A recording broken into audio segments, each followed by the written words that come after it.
What's up, everybody? This is Christina. Welcome to Gray State Truth. I'm your host, and I have here today with me my co host, Louise. How are you today? Hello. I'm not too bad, thank you. How are you? I am good. It's been a while, and we've all had holidays and Christmas and all of that good stuff that's happened over the past few weeks. And haven't been on that much. Well, I haven't been online that much. But anyways, we're going to jump into the video that Crypt Rick did the interview with Hennen. And before I start, just a warning.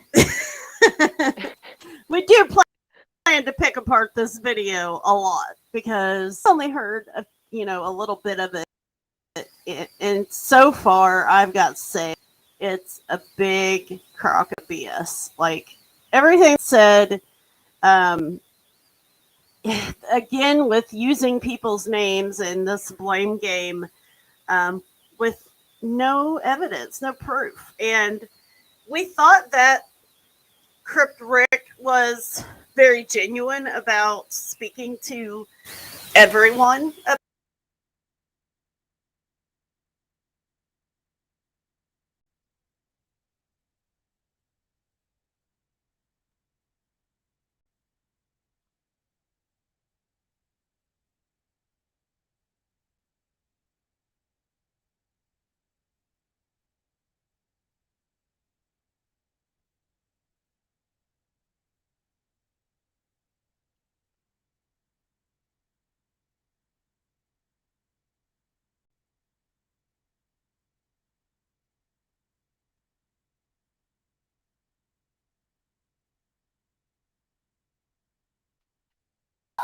Okay, are you there now?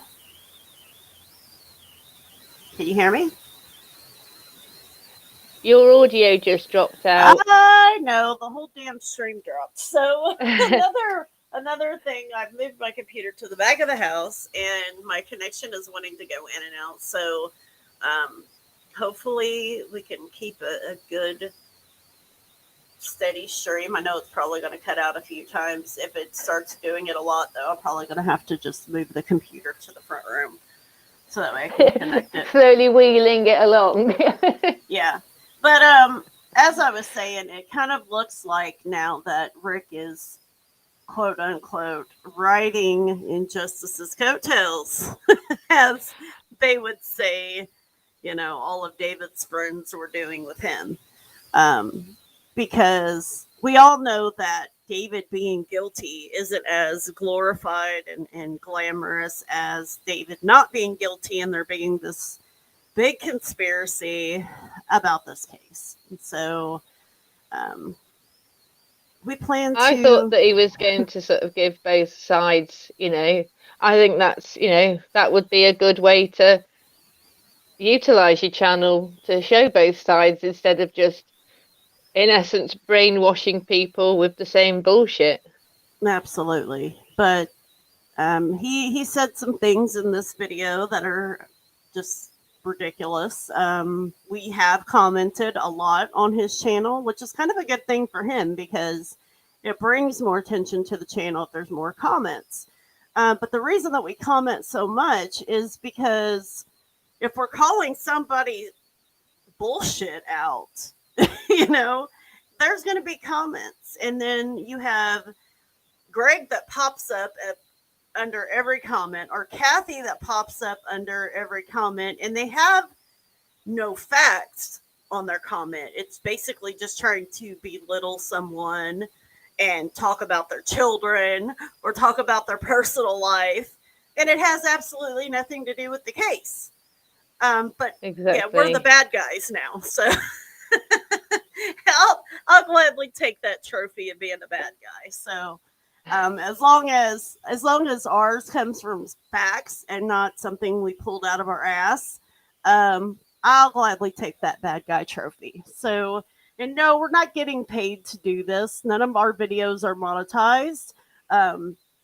We don't have written books or podcasts podcasts other than this video or these videos, and the ones of fact versus Ethically, we fiction. don't believe in exploiting dead people Absolutely, and we know for a fact that for Greg profit.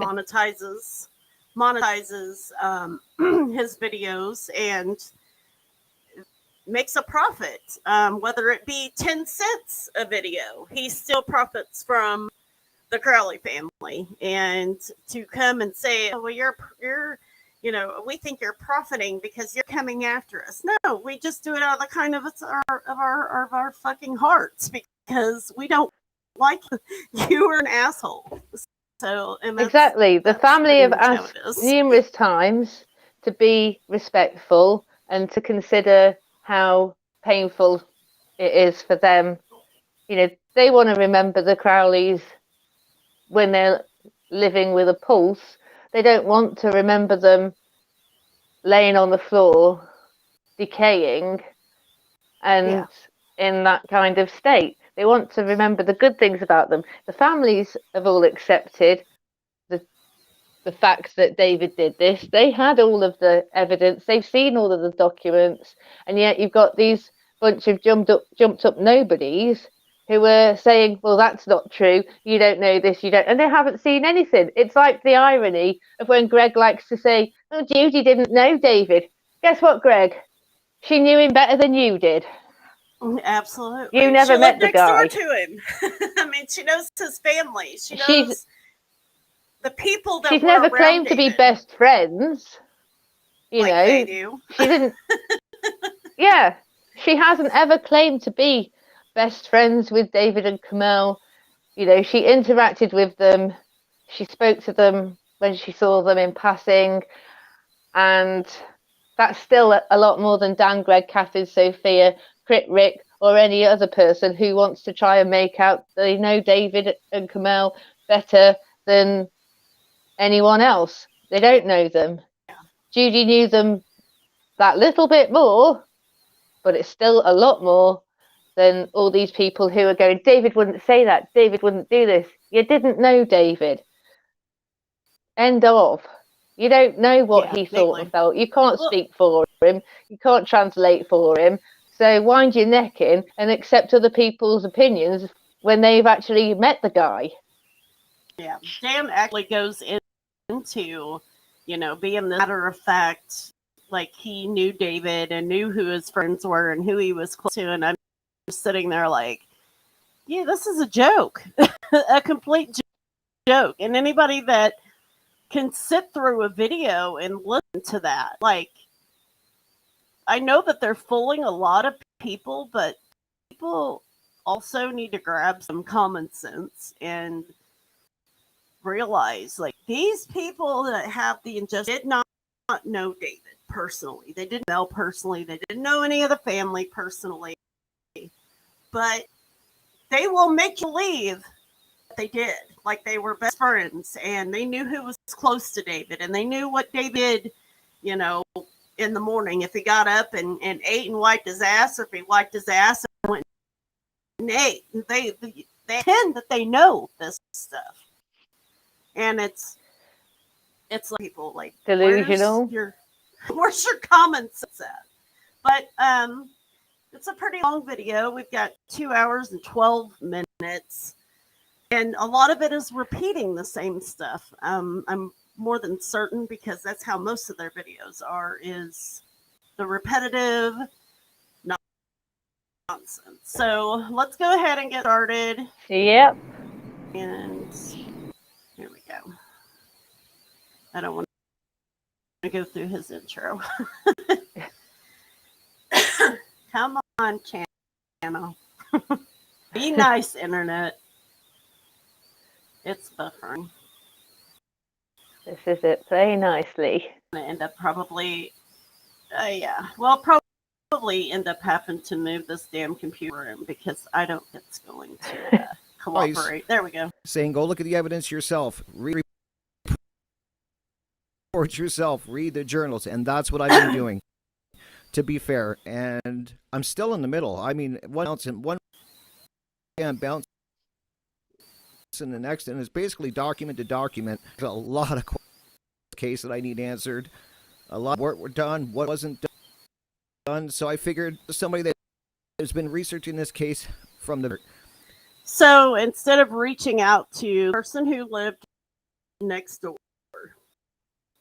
to David and people that know Judy and spoken to juniors, would rather reach out to a guy who had no connection, didn't know these if they were walking down the street, and asking questions on both sides. He wants to go to this.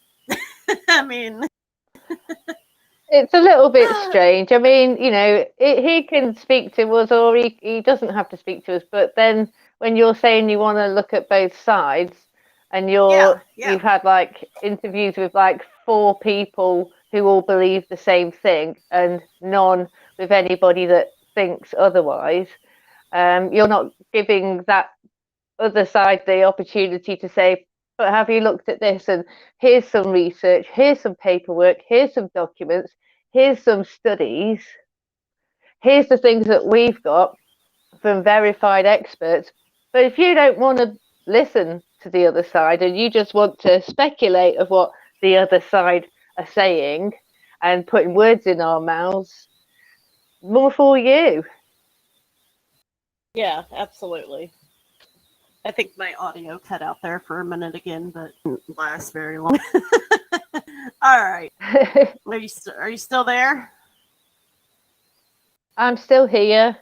Okay, cool. I am here. Right. So, yeah, he's going forth on evidence because obviously he's allowing things to be put in his head by Greg and Dan and all of them. He's evidence stepping back away from both groups.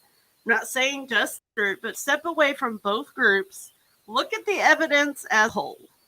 And then when you ask both sides. If you want to be both sides about this and you want to be in the middle, then you look at these and the questions that you have. Then you go to both groups and say, hey, I have a question. Can you, and that's how you're in between.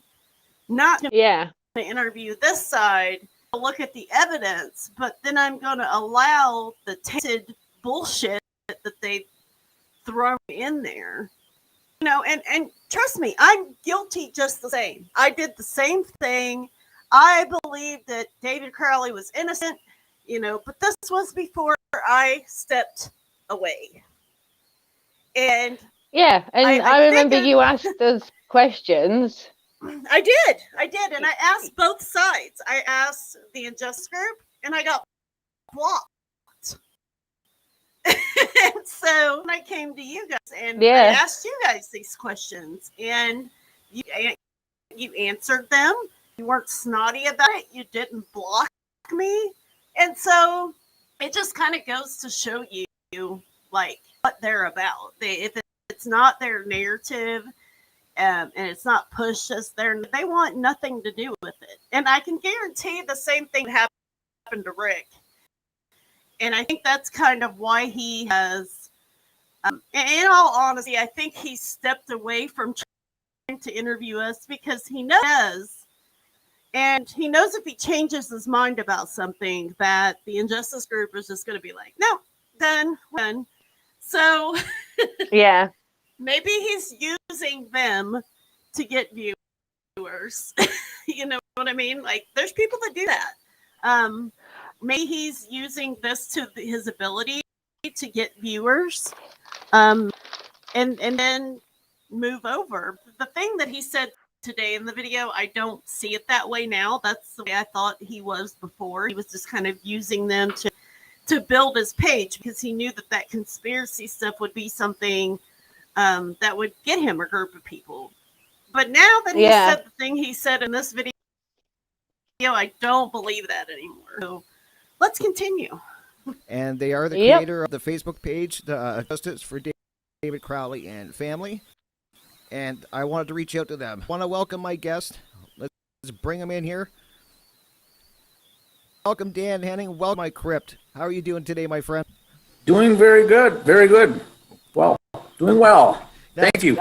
Thank you. I want to thank you for taking the time to come and actually Is the speak. audio off on their side, or is it my side? I could hear it. I can't tell. Yeah, I could hear the audio, but it looked like found it's interviews off. that there is the sound definitely was two off. groups, two sides of this camp, and Oh, a here lot it of people is. like me that I think it are does in the that middle. But sometimes. there's definitely two camps. There's the camp that says David is guilty, and then there's the other side that's saying he's not, and that there's a lot of evidence that proves that he did not do this. And I mean, it's for people that don't know about this case, it's a big case to get into if you want to look into the evidence. So I want to start off by asking you, Dan, this case and what you look into it, and that you think that David Crowley, what they say he did. Dan's getting a big double chin lately. I've noticed he's gotten a little chunkier there. Since the videos that were done before, he's got that turkey neck. It's getting a little bit there, Dan. Had to point that out. Well, it's interesting. It's a good question because there's two reasons that I got into the case.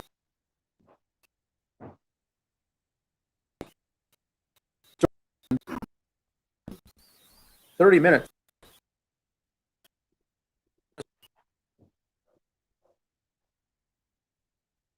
So the case happened in about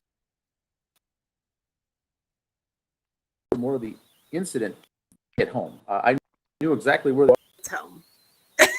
Really, everything here in Dallas Fort Worth hits home because we have a lot of crap that happens here. So why would that hit home? That just kind of makes no sense. The audio went a Of course, bit it's close jittery to- then. It's something that was widely news. So, like, it's just me. I don't take every crime story to heart. Like, I've had things happen at the apartments down for me, and it's been horrible. And I don't say, oh, they hit close to home. I mean, it's Yeah. close to home, but it doesn't affect, you know, I don't do the same stuff that those people down there do. So the whole thing, exploded, and so that's one reason I followed the case. The other reason, it came pretty much on the heels of the Philip Marshall family murder case in California. I was investigating that case, looking into that. There was a... Okay, go ahead. Philip Marshall was a pilot who claimed to have been involved in like drug running with like CIA and things like that. So that compared to an unknown fictional writer of a film that's never been made, wasn't like signed, sealed with contracts and everything, there's no comparison. That's like comparing a kid that does a fashion shoot for a school project to someone like Kate Moss or, you know, like a well-known famous supermodel. They're completely different leagues, but he's already making this comparison. Yeah, I knew nothing but about then he has the compared case it, he or Greg has referring compared it to JFK as well, haven't they, in the past? They've compared it to like the assassination of JFK. It's like, for God's sake, he's a bloody president. Well, he compares David to Steven Spielberg at one point in the video, so like it takes me a lot to hold my shit with this guy sometimes. So I mean, and I don't mean it in any disrespectful way to like David and his craft or anything, and what David was like wanted to do or anything. Fair play to him, you know. He had drive and he wanted like success, but Right. wanting and getting and having are two different things. Absolutely. Like that's like I have a YouTube channel, and I want subscribers because you know the other crime stories have 1 million subscribers. That doesn't mean I'm going to get it or that I have it. That means I want it. Am I going to die because I put the name of the Grace State to my podcast? You know, that's this kind of the same thing that we're okay. My podcast is called A Gray State Truth. You know, is somebody gonna come kill me now because I named it A Gray State? You know, it's just And you're drawing ridiculous. attention to the case. It's ridiculous. You know what I mean? It's exactly why I did it.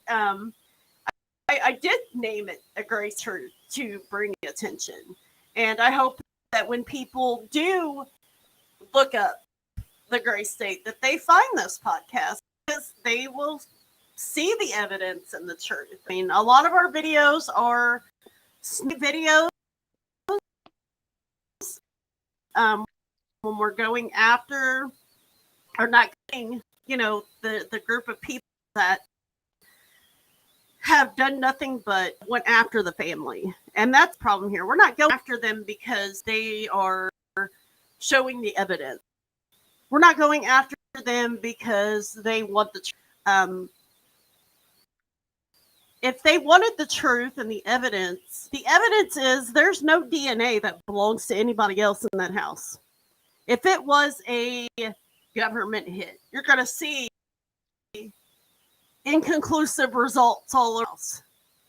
If it was somebody else, if it was somebody else, if it was, I don't like naming names, but Sean Joe Bloggs down the street. Just say Joe Bloggs. Yes. The people that were related to it and his friends have been blamed consistently over and over for the past for this. And even though Dan says now, you know, he'll come up and say, oh, well, I don't think they had anything to do. And then he'll come back again and say, oh, well, you know, that's their motive, you know, DAM. We already know the initials of DAM. I call him Damn. Damn. Yeah. Literally, I wouldn't have signed that paper for David either. Saying, you know, here's my rights to this film that I put my heart and soul into. I helped you nothing about, you know, filming or the movies. And here I am. I introduce you. I help you. You know, I get you in touch with these people. And you're just going to throw me to the wolves while you move on with your movie? You know, like, fuck that. I'm not going to sign my rights over either. Am I going to kill you because of it? No. But I'd be damned if I'm going to sign my rights over and not get some type, you know, something out of it. Screw that. Yeah. Like, and anybody who says that they is a damn liar. Yeah. They're a liar. You know, if Dan Hennen helped Greg on this book, okay, and he makes millions of dollars on this book. Greg tells Dan, you know, I need you to sign your rights, and I'm not going to anywhere in the book. I'm going to take your character or yourself. I'm going to take you completely out of it. Sit here and tell me that he's not going to be pissed to some level and not sign his rights away. You know what I mean? It's a lie. Exactly. But they don't look outside of the box. It's like they're, and excuse me to say this, I have an autistic son, you have an autistic son, so you know what I'm talking about. It's like they're thinking inside of an autistic box. It's one-sided. There is no outer world to it. You know what I mean? There's 4 walls, and what happens within these 4 walls is what is important. important right now. There is no looking outside, reaching for some common sense. So I think you know what I'm talking about when I mean like autistic kids or they've just got rigid people. I'd say it's well, I'm like, I totally understand what you're saying, but I'm like, but you're just like, it's like an insult to the autistic community comparing like the justice group. But it's the rigid thinking. It's the rigid thinking of this is the only way it is and can be. Yeah, that's the only way it is and can be. Like my son, you know, if he's into baseball, it is important. There's nothing else that is important to him. If it's his video games, nothing. If he has to go to the bathroom, that's not important. What is important is him that level on that game. That's it. Yeah. You know, and that's what I was kind of trying to explain. Not as like an insult. No, I know what you mean. Hell, my 10-year-old autistic no, I know what you mean.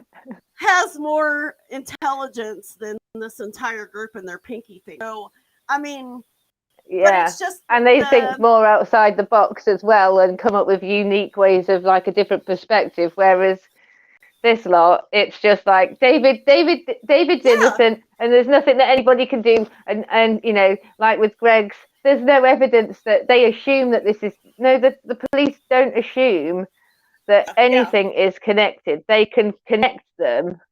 You're making it because you don't understand how these things are written. You're making it sound by telling people that they've assumed this, but they haven't assumed it. They've gone because this is tied with this, with that, and that's tied with that, and this is tied with that, and all of those three things share the same characteristics as that and that. We know for a fact that did that. It really is quite simple, unless you're Greg and Dan and co. You know, that's not an opinion. That's not our opinion. That is the fact, and we're telling you the fact, and you can read the fact in the paperwork. But if you have a little Greg on your shoulder again, no, it doesn't mean that. Yeah, what they said apparent because that means apparently. No, it doesn't. It means it's freaking obvious.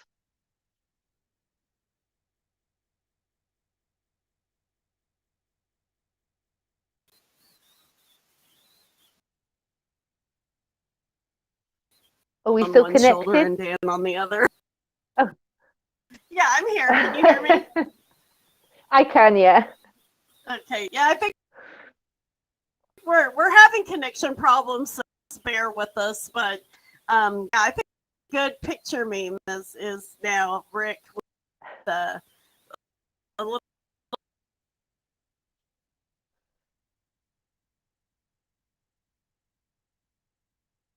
tiny Greg on one shoulder and a tiny Dan on the other. So, yeah. It's not the good and the bad little devils. It's like just bad. Two bad devils.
okay, are you there? I'm here, yes.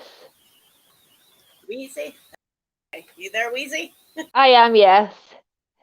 Okay. Can you hear me? Oh, this internet is horrible. You're going to have to start moving the computer. Internet.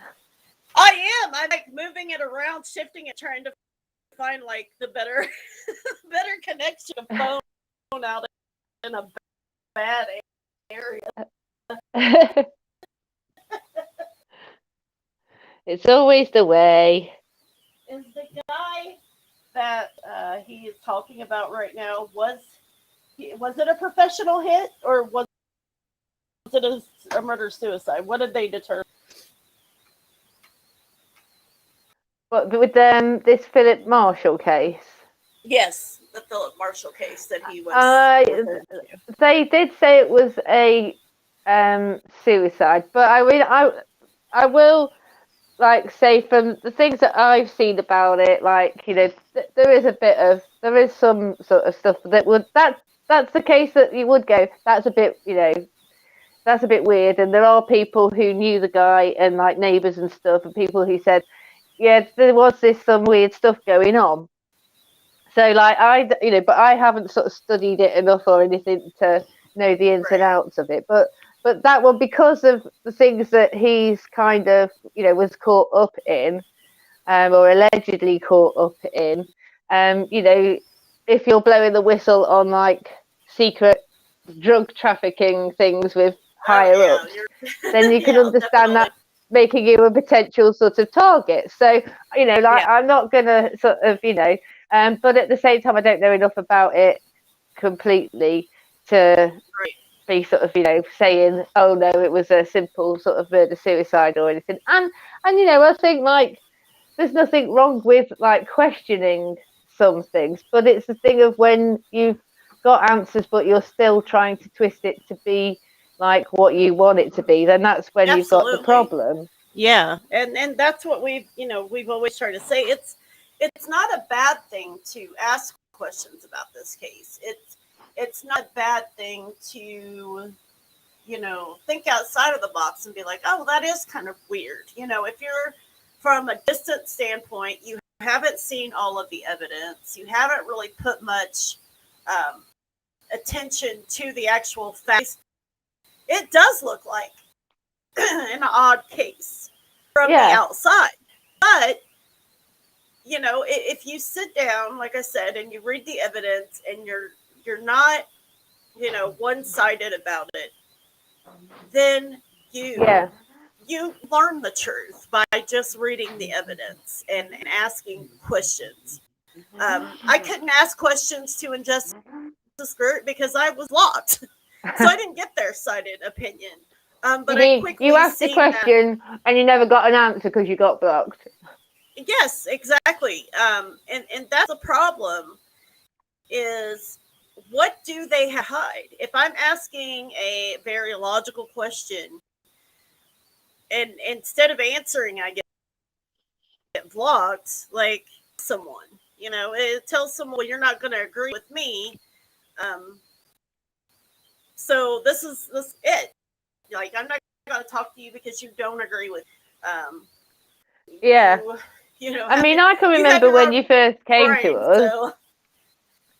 Oh, I did. I had a lot. When you first came to us, you had questions, and some of them were a little bit like, oh Lord,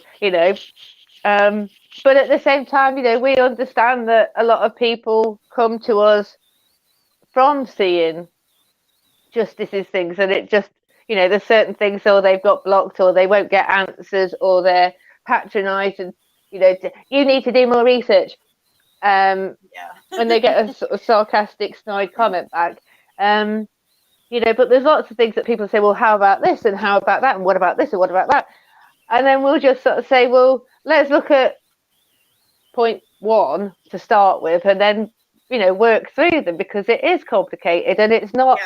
You can't just say, well, he did that, she did that, they did that, that's it, end of it, and the Crowleys, they deserve more than just a slapdash kind of response as to what happened. But then it's like, you break down and you go, but if somebody else did this, like if somebody else had been in there and fired the bullet like weeks later, then you cannot get stuff out of the police evidence locker. Yeah. Everything is individually sealed. You know, they've got CCTV locks on things. So how do you get that? How do you get the code for the lockbox from the insurance company at that point? Because they're the ones who set the lockbox for the key up, and then they will have given the code to the family. But initially, the insurance company had that. So the insurance company are going to want to know who's been in that house and all that kind of thing. There's just been 3 dead bodies found there. So all the neighbours know that the Crowleys are dead. So to hear then a gunshot wound in a house that had 3 dead people, people aren't going to go, that's suspicious. You know, those people who phoned in and said that person that's laying flowers outside the house and reported suspicious activity. Yeah. Why weren't they reporting the gunshot wound, the gunshot sound, sorry? Yeah. You know, and then that person's managed to sneak back out of the house, lock the house back up, put the keys in the lockbox without Snuck leaving the gun any back DNA. in. Yeah, and without leaving any of their DNA, getting caught on any camera or any traffic cameras or anything like that. It's a crock of shit. Yeah. Put the gun back in the bag, put the bullets back in their stuff, put it back into evidence without anyone seeing it, sealed up with the the original seals. Like, come on, like, where is your common sense? There is none. It's nuts. I mean, and all these like seals are all like individually barcoded as well. So it's not like you can just print another one off. Well, I know, and I wanted to mention this because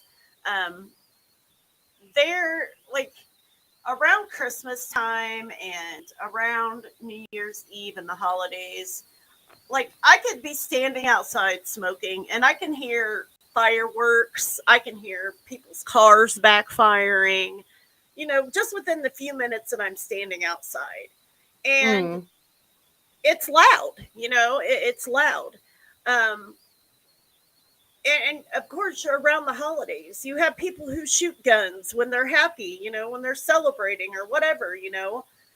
People do that stuff, you know. I know New Year's Eve, I didn't even want to be outside. I was scared to death there was so many gunshots outside. And I mean, I'm not talking about your typical gun. I'm talking about automatic rifles.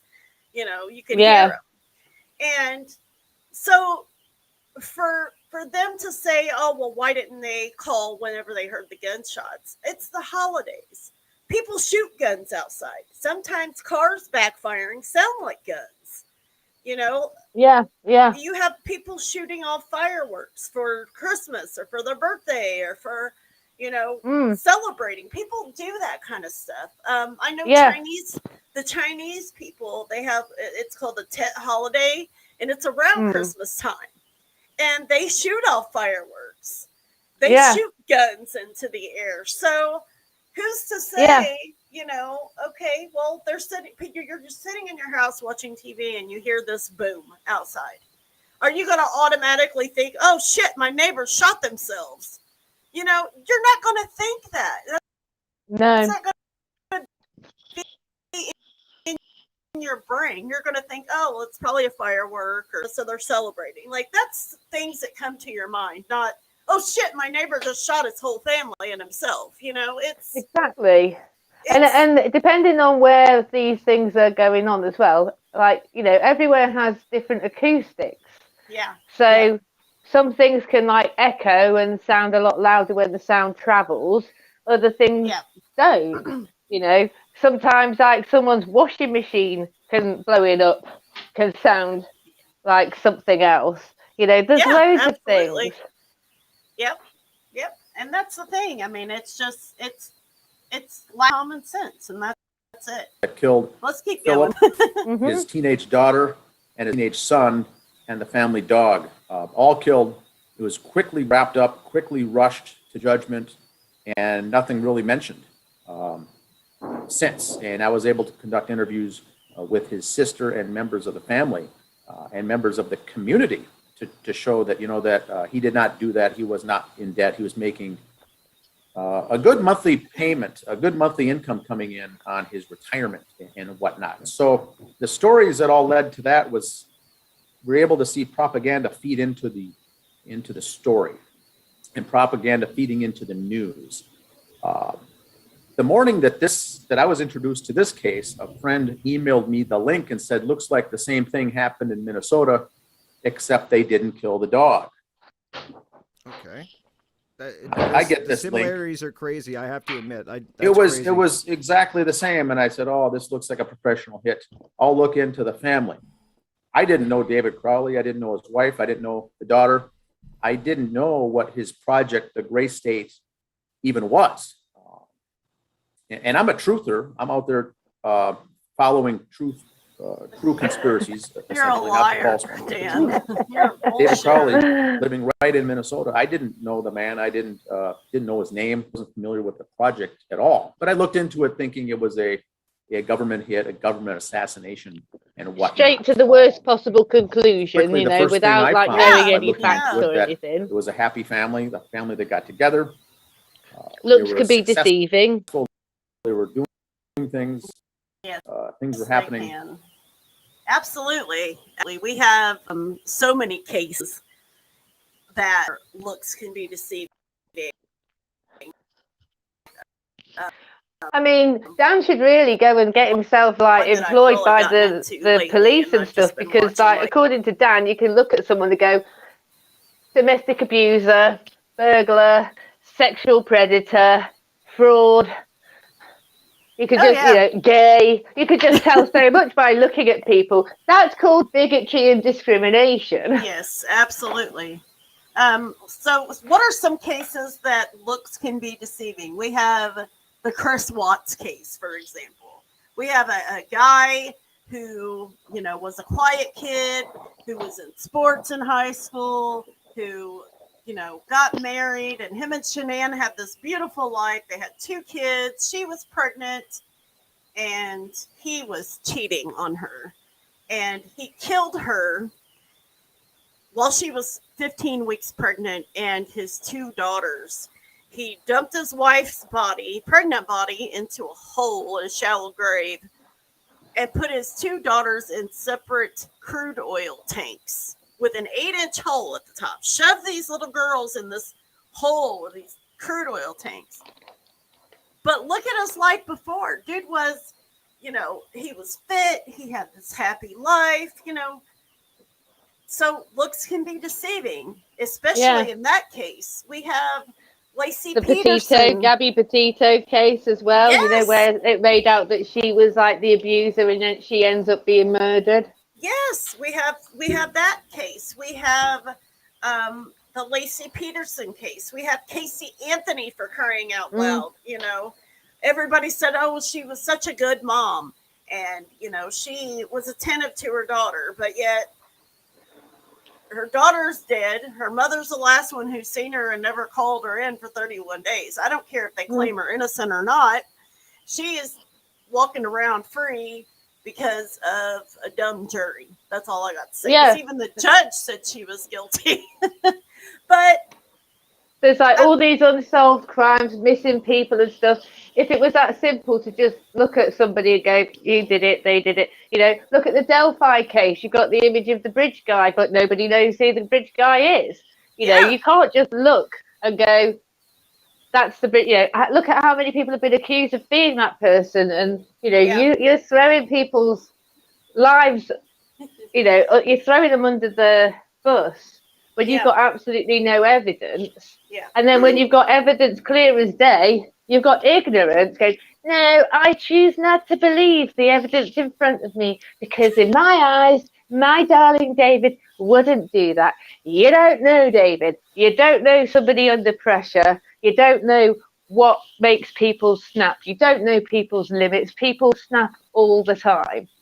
You don't know how people are under the influence of drugs. You don't know how they act when they're drinking.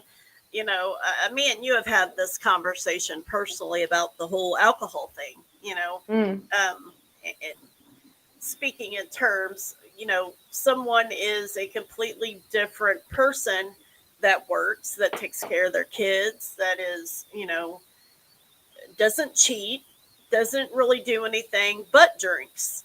But when they're drinking, they're a completely different person. Yeah. They're abusive.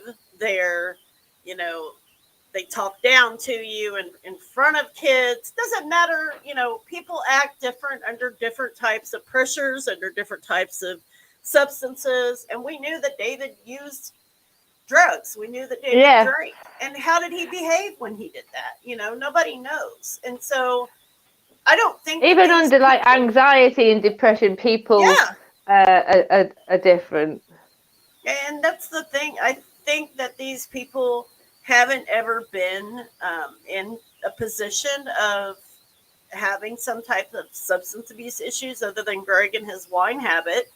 Um, but I think his problem is he gets drunk and just spits out whatever comes out of his mouth. Yeah, he gets overconfident. But you have people who are very abusive when they use substances. You have people that are very manipulative. You have people who just act dumb. You have people who are overconfident. You have people who just downright can't stand up because they can't handle things. But well, you make a good point, because this is the thing, and like I'm going to clearly say I'm not making an accusation here. I'm just hypothetically, what you said. But people put out there, it doesn't always mean they're the person that they are.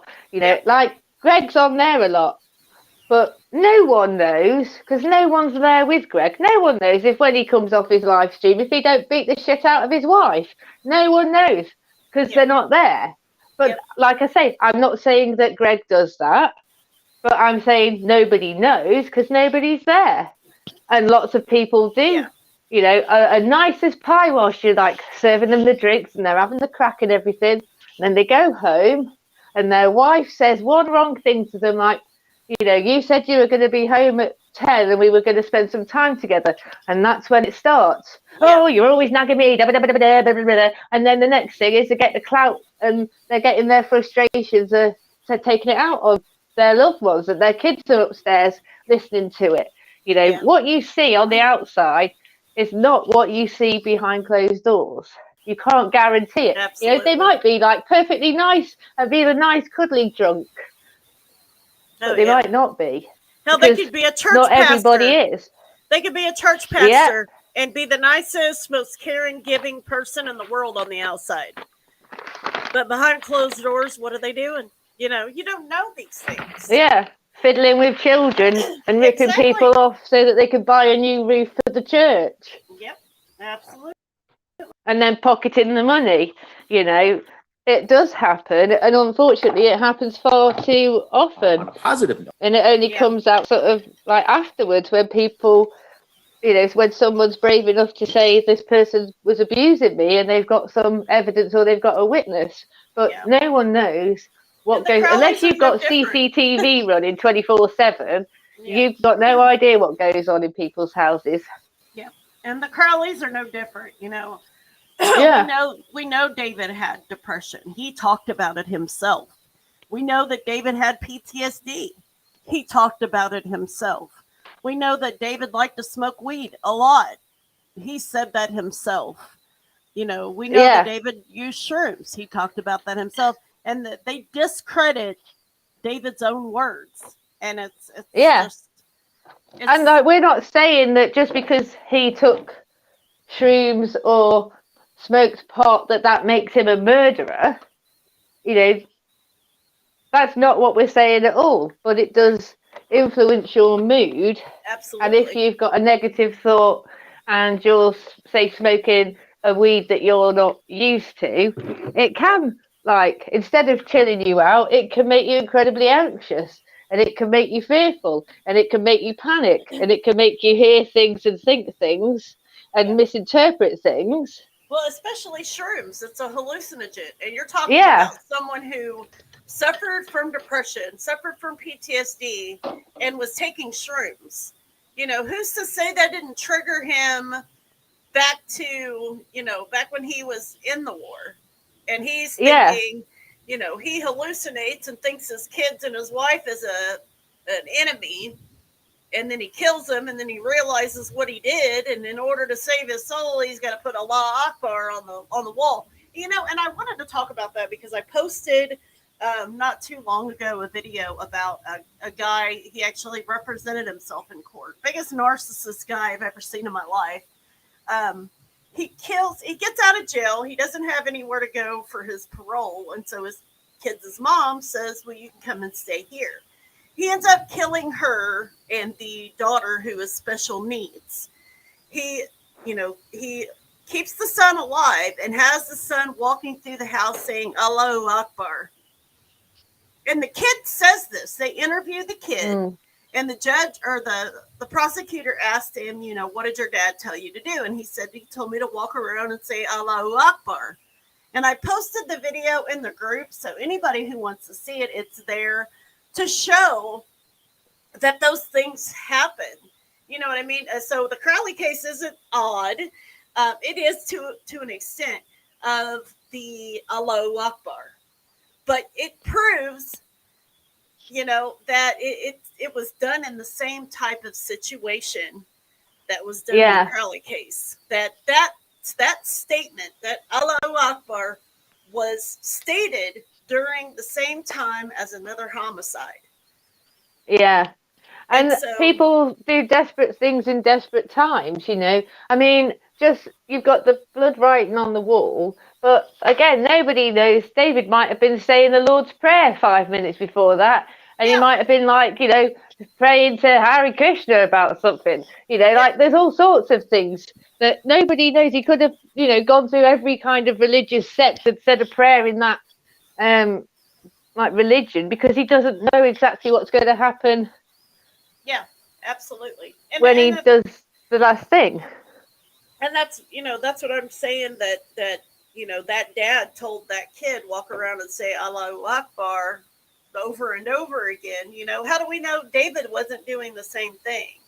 And, it just shows the consistency with the statement being said at the same time as another homicide. So, how many other people, we know that the 9/11, when the planes went into the buildings, on the black boxes, if you listen, they're saying Allahu Akbar, so this is done before people die. It's done at various different times, as well. It could be said in happy times as well as bad times, and it's a takbir that is said, which is just like a short sort of prayer statement kind of thing. That's the Allah Akbar, and the Allah is the person. It's saying God, and God is greater. Yeah. It just astounds me how they don't grasp this. Yeah. Well, I mean, they can't even grasp what DNA is, for crying out loud. I wouldn't expect them to understand what a statement from an actual word or person would be. It's ridiculous. I pulled apart Dan's video of his demonstration of the Crowley house and how he gets on top of the couch and he's, spelling this stuff out, saying, there was no bowl that was found that had blood in it. Somebody had to have taken the bowl. Yes, Dan, because they just killed 3 people. They're going to take a fucking bowl outside when everything else is covered in blood. I mean, come on. It's he's crazy. Like, there's nothing else that's in that house, close to that proximity that had that much blood that he wouldn't have had to get up and down off of the couch. Well, there was blood on the couch. Plasma separates. Blood on his hands. There's blood on his clothes. And the blood scarf on the floor. Blood on the scarf. The scarf that's laying in the floor could have been used as the sponge per se that he, used to write on the wall. And when you smear something, when you write with your hands or you smear something, you're not going to leave fingerprints. No, because you're moving. It's moving. Yeah. It's like he's not there going, right, I'll sponge some blood on, but not too much. Just sponge enough on there. So, and then, right, I'm going to roll my hands. Like when they do fingerprinting, they put a certain amount of ink. They don't put paint. I mean, and it's like, where is your common sense? You know, there's nothing on the floor. There's no bowl. Like, what makes you think he used the bowl? There's a scarf covered in blood on the floor. Well, where's the They're pools either of lacking blood? common sense or they're purposefully spinning this story and making people think, oh yeah, well, no, you know, oh yeah, I've never thought of that extreme version of events, but now I'm going to override logic and questioning and just go, Yes, yeah, they're yes. right. All I right, can't we're think only for 6 myself and minutes in. dictate it. All right, we're only 6 minutes in. Let's get to the good parts. Okie dokie. And folks jump forward right away and say that he's not a suicidal guy, he's not crazy. And so I jumped on that right away and thought, this is another one of these deals. And the first story I heard on the news said it was a double murder followed by a suicide. And it That's seemed wrong. to me there was a rush to judge. That's the media. The media always spins stories. They And always they put didn't their say take on that. it. They said that was that 3 people were found dead in the home, and that allegedly there's a gun at the scene, and they were waiting for more updates confirmation. from the police. Yeah. Yep. So I mean, I need to put a time or a counter up here. This is lie number 1. Lie number 2. Judgment was quickly closed and the police were off. Crime scene tape removed. Everything was back to normal. Done deal. So that raised the antenna for me that something was up. So I created the Justice for David Crowley and Family. And that's not Facebook true page, either. just to research it and gather the information as it started coming out. All the news reports, once again, were very similar. They all had the same narrative. There wasn't any reports that said, well, maybe. Okay, what now? Well done. They've never said, how can he say that like it was done and dusted? The crime scene was taken down like the next day. They were there like for probably 20 hours processing that scene. Yeah. And then when Dan sets the group up on the 19th, that's 2 days after, and straight away Dan is suggesting that there was something untoward. And I'll put my hands up here. You know, I joined the group very early on, and I would I thought there was some stuff that it sounded strange, but like at the same time, the police, it was an active investigation. And when Dan and Greg contacted Apple Valley to try and get some information, they were told, we can't comment because it's an ongoing investigation. Yeah, they can't give information on an ongoing, investigation, because that could give, if there was a perpetrator, that could give they could give out the information. Like, they don't do that until the investigation is cleared and completed. They don't give out information. So, like, for him to even make a page that early and then is just, they was ridiculous. looking at anyone who was connected to David, and they was contacting them. They've had like sort of 2 days, if that, of finding out that their friend, their wife and child are dead. And you've got people, strangers, saying, tell me about David, tell me this, tell me that, what happened? Tell us this, tell us that, tell us this, show us this, where's the proof, where's the this, don't you think it's suspicious? And the friends are saying, like, look, we're trying to grieve for our friends and process what's happened, and we're working with the family and the police and everything. If they want to know anything, we're here, and we've spoken to them, we've told the family what we know, but we're not, family don't want it public. Yeah. It's the investigation still going on. Right. Wow. It's crazy the amount of put out. Like, oh, we started this page and now people are going to want this information, so now we're going to have to like cut tooth and nail trying to get whatever we can get, and it's maybe they were murdered. Sad. Maybe all 3 were murdered. All of them were in the same narrative. So to me, that landed into that propaganda zone, that something didn't seem right, something seemed fishy. because the news said something. Well, the news could say Bob jumped out a window and said he fell out of the window. You know what I mean? Like, media likes to spin stuff to their narrative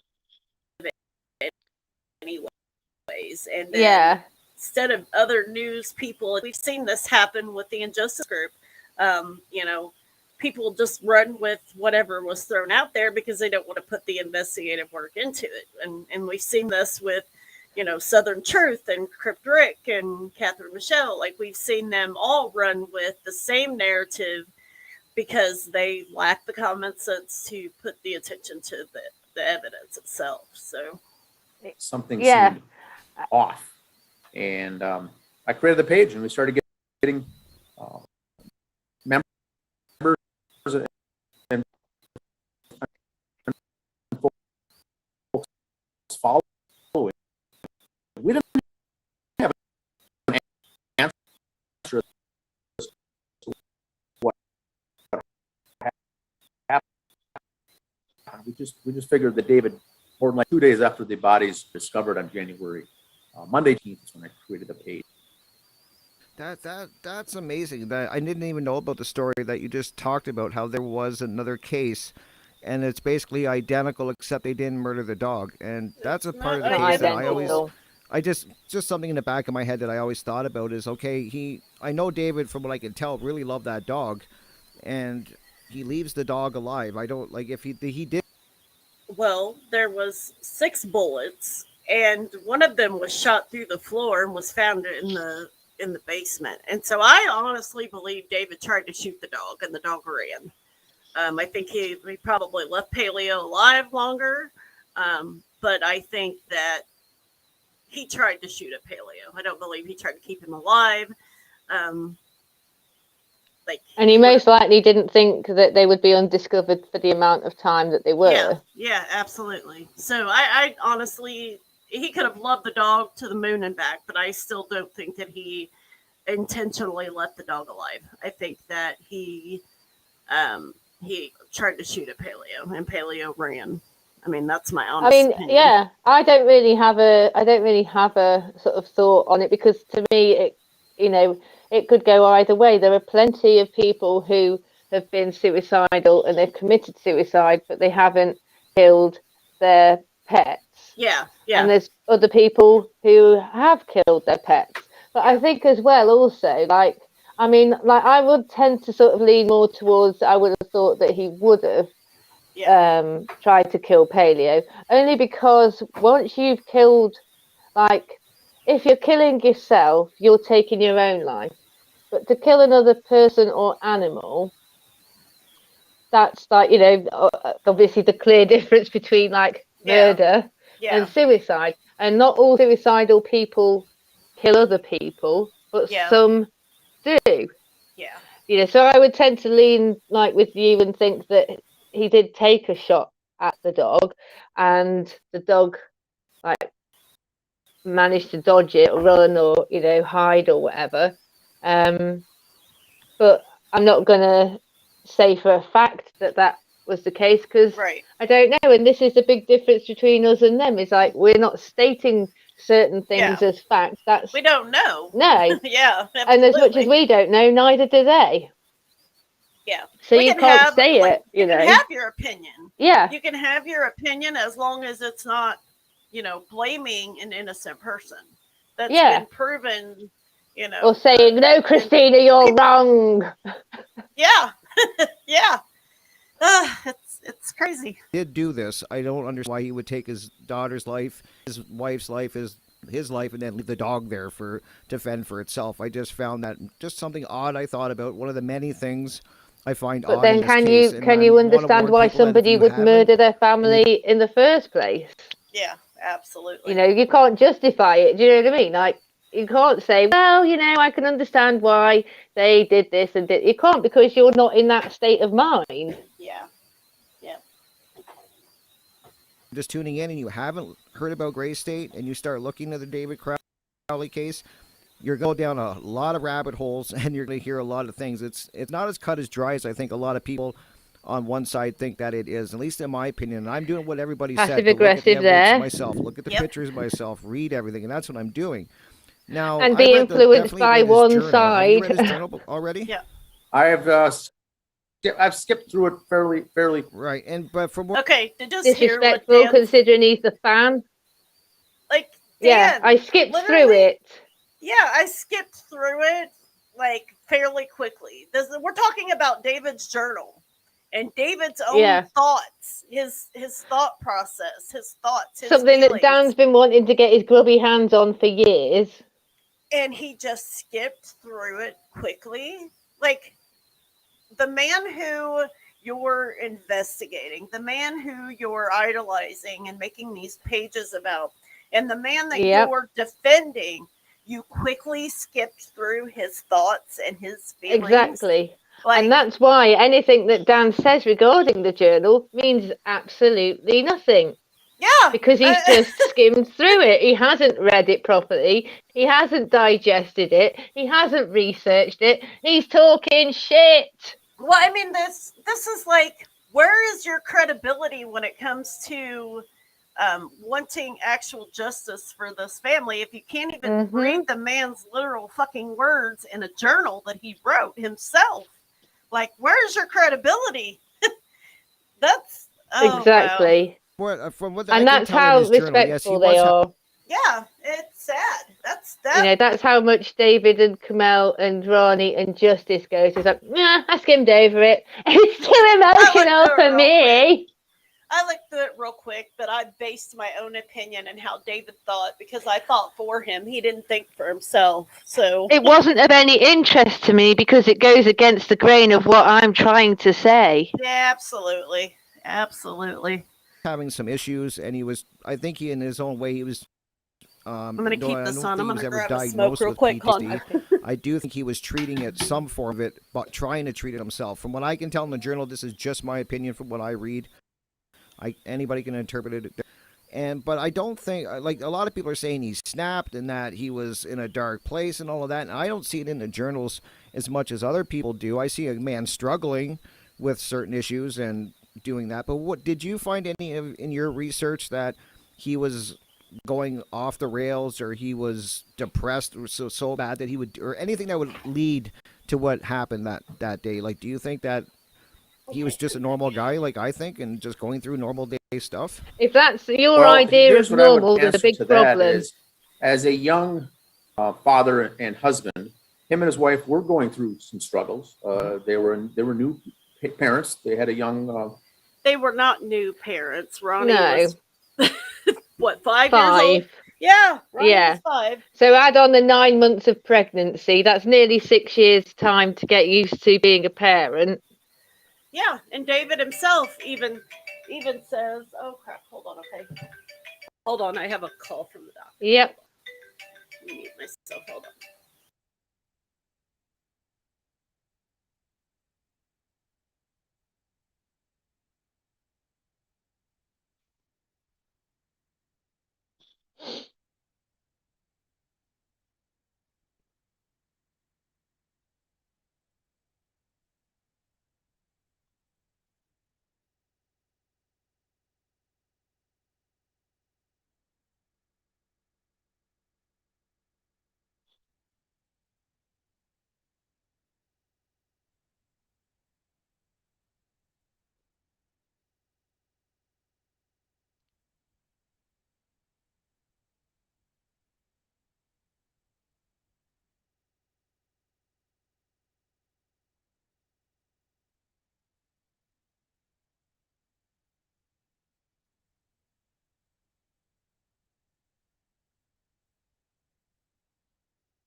Okay, sorry about that. My Okay. doctor's office was calling to check me in because I have an appointment at 12:25. So No it's like a problem. telehealth appointment. So had to check in on the phone. But let's keep on. 5-year-old daughter, they were going through some struggling. I don't think there was any depression there. I don't think anyone was mentally ill. Even God though help David anyone. himself. Yeah, God help anyone that like is feeling like that. Don't expect Dan to be able to see any signs that you're struggling. Yeah. Oh my goodness. Like, and this was brought up right before, why didn't Rick think if he's two-sided about this and he's read the journal, why didn't he say, well, wait a minute, you know? Yeah, he said this and he wrote this here. Why would you not bring that up?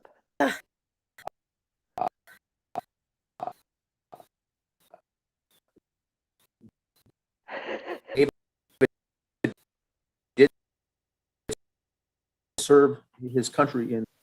David himself says in his journal that he didn't have PTSD from being there, seeing people blown up, because when he talks about people dying, it's just kind of like nonchalant, like who gives a shit? You die and you leave a corpse.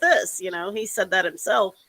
And Yeah, when he talks about him, being stop lost and kidnapped, to go back is where the post-traumatic stress disorder comes from, not from him seeing people die, but from being kidnapped or being stop lost. So yeah, didn't have. and his dad said something about how once David was married and had like a child on the way, then he had a reason to live. Yeah. And get back safe. So that kind of also tells you potentially David had sort of despairing moments before there where he couldn't see the point of life. Right. Because he didn't sort of almost care if he was to die. I'm not saying that this is like factual. I'm just saying, like, reading between the lines of his dad saying, he had a reason to live. Now he's got a wife and a child on the way. And he didn't, it scared him. He didn't want to, he didn't want to like get injured or die in war and not come back to Kamel. Right. So, and I think it was Mitch said, that they kind of thought that war was an army was going to kind of be a bit like playing, oh God, what was that game he mentioned? He mentioned a game and they did like paintball or laser shoot or something where they would dress up. They did like airsoft, yeah. And then he was talking about like Black Hawk Down and like some other kind of like Call of Duty kind of game, and thinking that it was all going to be sort of like that kind of thing. And then the actual reality of when you're out there, you're on your own, you're having to rely on people who you don't really know. To potentially save your life, that is a reality check, a wake-up call, and it could be bloody well scary. Yeah, absolutely. I mean, and I'm not trying to like discredit his PTSD from not being that, but like in the terms of what he said personally, he said, that the PTSD was because of being kidnapped and it does have a lot to do with that, but I think, it was more being made to do things he doesn't want to do, basically. Yeah. So, yeah, that's my feeling on that. So he says, and Dan goes around in a circle here. He says at first, that while people said that he didn't have depression, well, most people who have depression, they hide it very well. Yeah. Most people who have PTSD or some type of mental health issues, especially if they're a man and they're, very, I don't know how to say the word in English, but they're like machista in Spanish. That's the word, is like macho, like a macho man. Yeah. They're not going to look at like how their attitudes is. Like, look at how Dan and Greg are discussing mental health. They're flippant and blatant, and they wipe it away and push it away and almost mock the idea of somebody suffering. And that is part of the problem of stigmatizing it, making it so people can't say, no, I actually don't see the point in living. I'm not happy. I don't feel my emotions. I don't feel happy, sad. I feel nothing. I don't Yeah. feel any joy. Yep. And that's, their outlook on mental health, and depression, and you know they're And the understanding reason like the why wide David range of probably them. didn't make it known that he, had Yeah, depression, or he was yeah, going through things, other than with Kamel. He does mention that he talks to mm, Kamel about these things, and how Kamel has seen, every side of him as far as the masks go. And yeah, so, but as far as his friends went, his family went, he was probably just your typical average guy, especially when he had, when they were making the trailer and he had things going on. Of course you're going to be happy. You're going to be, but doing he could things be because your very your mind aloof is with busy. people. Your Yeah, mind is busy. So, but when you're, you know, in the middle of winter in a small town with snow, you can't really go nowhere. You're locked up in the house. You're you don't have anything to do except for think.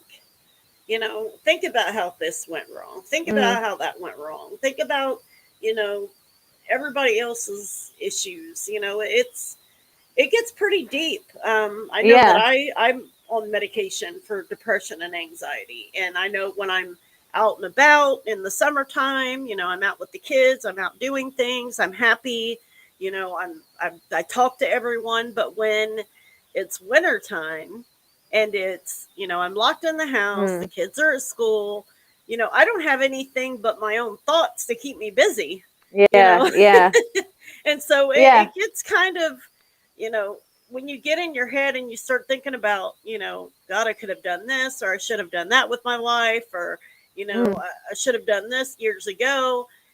You start yeah, dwelling on those things and they start eating at you. And so in mm, anyone with, any kind of mental issues or yeah, mental health issues, you're gonna, you know, you're not going to yeah. put It's on a show in front of people and come out and say, "Oh, I'm depressed." Hey, look at me over here. I'm fucking yeah, losing it over here. You're not, you're not it's going to do that. intrusive thoughts, and then it's rumination on top of that. So Yeah, yeah, you have that like intrusive thought, and then before you know it, your brain's gone, well, what about this, and what about this, and what about this, and what about yeah. this, and then this, and then Yes. this, and then this, and then it's snowballing. Yep.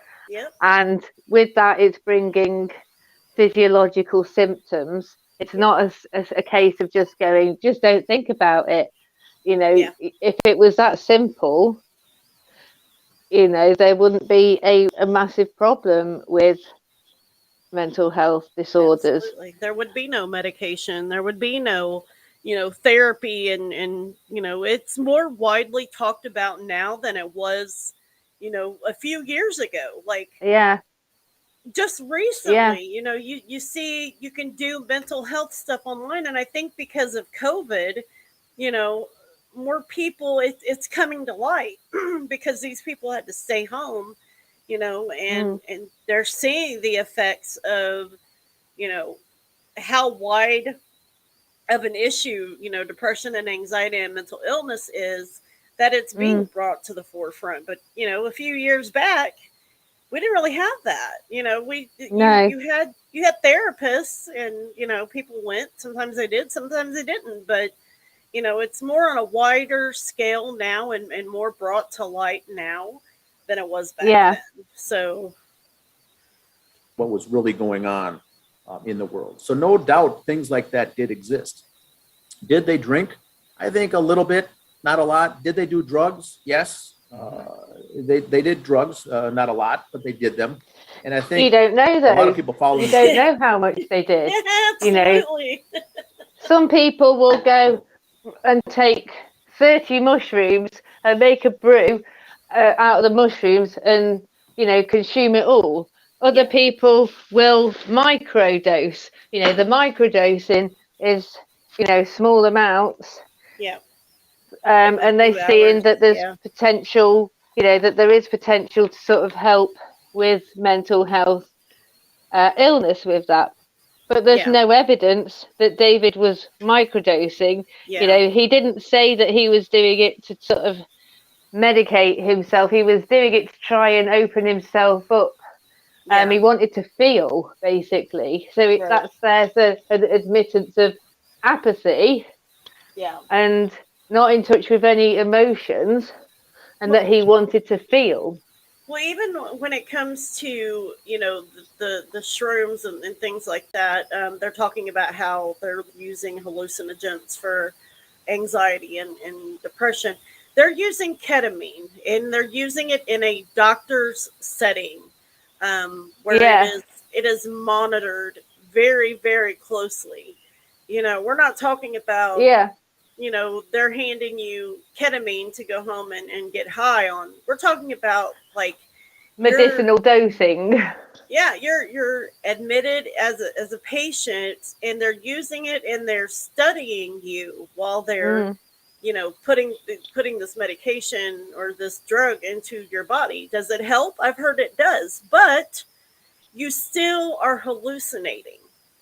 You yeah, know, you're still subjecting yourself to the same exact you know, consequences as every other drug, whether it's used legally or illegally. Um, but taking shrooms in a home setting whenever you want to take it is different than being yeah, given ketamine under a doctor's supervision. So, yeah.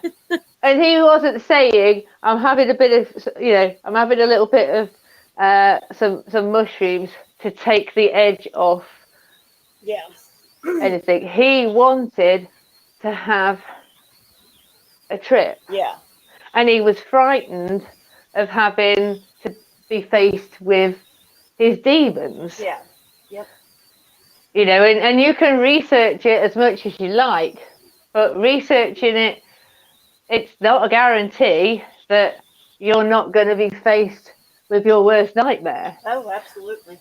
I mean, your own thoughts and your, you know, your own feelings exist in your mind. And when you do things like that, when you do those types of drugs, those feelings come back. Mm, Those visions and those thoughts come back. And so, you know, we're talking about shrooms and a guy who has PTSD that's seen people blown to bits. You know, so yeah, put those things together, you know. It's not a good combination at exactly. all. No, Case they start seeing these the low hanging fruit. Right. I So to agree. say the Agree. PTSD, marijuana, drugs, mushrooms, whatever things like that they were doing. Conspiracy kind of a guy, and they quickly jump to the conclusion that it's more than likely he did this. He was a loose cannon uh, and had issues, and all that came to a head. no, They people are never saying that if you are spending so much time looking at said government cover ups, that. people being murdered and horrible things and war and bombings and maimings and stabbings and shootings, you're not in an ideal mindset to Yeah, be doing mushrooms. yeah. And the cops never even mentioned the shrooms in their report. They had pictures No, of the marijuana. So even if he was hallucinating or taking drugs at the time, that wasn't the issue to them. You know what I mean? It wasn't no, the low hanging fruit that they grabbed and said, "Oh, you know, he did this because he was on drugs." Nowhere in the police reports does it say that, because that's not what's important. What's important is mm, the evidence, the gun, the bullets, and yeah, the immediate evidence that's right there in the crime scene. yeah. You So can, the cops can never say, well, we found this written explanation and it makes perfect sense now as to why he murdered his wife and child and himself. Because there is no reasonable explanation to justify doing that. yeah, You're going to look at something and go, what the? Even if it was, you look at the things with Kamel and everything, it's still like, it's enough to say that they were going through things and experiencing things that your average everyday person doesn't, but it's not enough for them to say, well, we know for a fact that they were communicating with spirits, and so the spirits obviously told them to do it, and so yeah, that's the explanation. They can't yeah, they can't do that. yeah. they don't use that type of stuff in evidence for a case. Um, here they were seeing spirits. They're not going to put that in there. Hey, they were using drugs. They know that they were using drugs, but is that that has nothing. Was it his mindset? It could have been.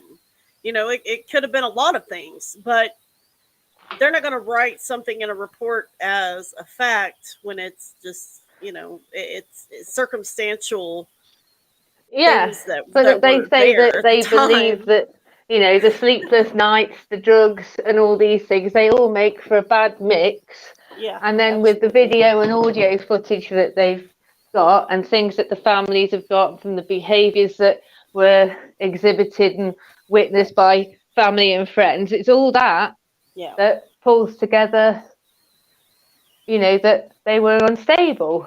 yeah, Those things are certainly topics to discuss. Certainly certainly topics to discuss. They were happy and a successful family, but that's not to say that they had their struggles. Right, I agree. Like everyone else. Well, I mean, it's just especially. I totally agree. It's a young family. It's a young family. They're finding their way, and what I find very that supports that is after the police went through all of the terabytes of data, like information they had on his hard drives and stuff like that. Even the police themselves couldn't find any motive for David doing this. And that, I think that speaks volumes. Like out of all of the information they looked at. or suicides for that matter have a motive. Some people leave suicide note. Sometimes there's a motive. Sometimes the motive is never found out because like it's Exactly. just it's What's like a motive for one one-sided person thing. isn't for another person. Like, do they ever look at any other cases? Is my question. Like, other people's feel, are they just going by what they feel, or what their feelings are, or what they think, like how this should Yeah. be? Like, do they not? Have they ever talked to anybody who's had a psychotic episode? Yeah, Have they talked to anybody that's been diagnosed with schizoactive disorder? Because a lot of them say, well, I mean, a lot of people who are mentally ill talk like Greg and believe that God and Jesus are talking to them. So why is it so it's all right for Greg to have his yeah, communications with Jesus and God, but it's not all right for anybody else to communicate with a yeah, higher being. absolutely. And speaking of higher beings, I went and had my chakras balanced the other day. Oh yeah. The lady that I go to that does my massage therapy, she also is into like green witchery, and she does like Yeah. chakra balancing and things like that. So I went and had that done, and she does like an intuitive message at the Yeah. end. So basically, while she's doing the balancing, she gets these words or these visions or whatever. And so I found out that I'm a death priestess. Right. I know that it entails helping people cross over, and like being an emotional support person when it comes to people crossing over to the spirit world. And then also I was told to stop suppressing my inner dragon goddess. So I'm a dragon goddess and a death priestess. So And woe betide anyone that crosses Christina. yeah. So, and that's the thing. Like, I have these feelings all of the time, and not to go into this, psychic world, and because some people just don't believe it. Some people do. I'm personally one who has experienced things, and so I do Yeah. believe in that type of stuff. And like I've always said, with like, I don't know how to explain it. Like, when something's wrong with my kids, I know something's wrong. I have that feeling, even if Yeah. they're not with me. I still know. I feel like something's Yeah. wrong. An intuitive sense. Yes, and so along with this case, because I've spent a lot of time on it, and I've had thoughts, that just constantly bug the crap out of me. Like, Yeah. nope, it's this, it's this, it's this, kind of like Greg in my ear saying, no, it's this, it's this. But it's, it's just kind of a weird feeling. But anyways, I don't want to Yeah. get into that whole spiritual thing. But yeah, it's pretty interesting, doing that stuff. And I'll tell you what, a lot of weight is lifted off your shoulders when you do the chakra balancing, because I had never had it done before. And when I had it done, it was just like whoosh, like a lot of the pressure and like feelings that I had and like internal stuff going on just kind of like it just kind of lifted off. Like I felt like a lot of weight was lifted off. So kind of an odd feeling, coincidental or not. It was just well, it's like energies and blockings and blockages and things, isn't it? Yes. Neutrons, things like that. Like your energy, your body is run energy. I mean, nobody's in your side of your body pumping your heart to make it pump. It's all energy. So it's pretty cool. So I think that really speaks volumes that this wasn't something that was like gradually happening, anything like that. Like it just really, I think it just speaks volumes. I think that's true. A lot of people who follow the case, David was a screenwriter, and I would call him a gifted screenwriter. Here we go with the Dan knowing David better than anyone. Very high. Bearing IQ, in mind as well, the journal stops in like the beginning of November. In life, very, very. He's very intelligent. He has a very high IQ. Like, when did you see David's school records, dude? Like, have you seen them? Exactly. If his IQ was high, do you know if it was low? Like, how do you know these things, Dan? Yeah. And what makes Dan the decider of, who has a high IQ and who doesn't? Because David, they pick and choose things. Because David was a screenwriter. He was intelligent. Like, but what it boils down to is he's trying to say basically, David thought like me. So I like to think I have a high IQ, therefore David has a high IQ, but I'm going to say it so that David has, but you'll all know really, I do. Yeah. And David watched a lot of YouTube videos and got a lot of his ideas from Alex Jones and several other conspiracy theorists on YouTube. Like, you can look at the videos that he researched, and some of the things that he uses in his videos is exactly the same things that other people have used and ideas that other people have used in their videos. So to say someone is intelligent, I guess a monkey would be intelligent because they went to fucking space. So and I'm not trying to discredit David. I'm sure he was a smart guy who knew, about his passion or what he wanted to do. But that doesn't make him a genius. You know what I mean? That doesn't make somebody's IQ level through the roof. I mean, we have it. And what about, you can have like a intelligence quotient, but what about the emotional quotient, the EQ? Because they're like they're kind of discovering that that's like, a big part of what works with intellectual. Right. Yeah, but you could be intellectual, but you could be an ignorant mother trucker. Yeah.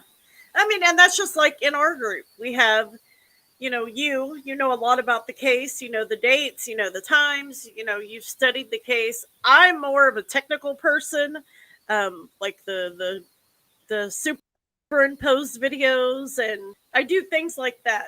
And so everybody kind of has their own gift. But that doesn't mean we're fucking geniuses. It means that we just know what we like to do, and we use. And it's like everyone's unique. Everyone has different strengths and weaknesses. No one's more or less of a person than another. Yeah. But Dan here is just. I think bored him, and he wasn't really challenged a lot. How do you know and that? So his IQ was up there, very bright guy, and then he finally got something that he liked to be able to get his arms around, this project called the Gray State. And went with it, but also as a But he had other projects before that. Very artistic guy. he documented everything. He wrote a lot of things down. He opened up, talked about things that were difficult Some to talk stuff, not about, everything. and many things most people wouldn't talk about. He videoed a Yeah, lot they of things. He audio recorded dislike a lot a of things. child. Yeah. You He know, but jotted he a was lot of writing things. that because he was confiding in his own journal. Yeah. Um, That he's you quickly know, skipped through. yeah, but he doesn't sort of talk about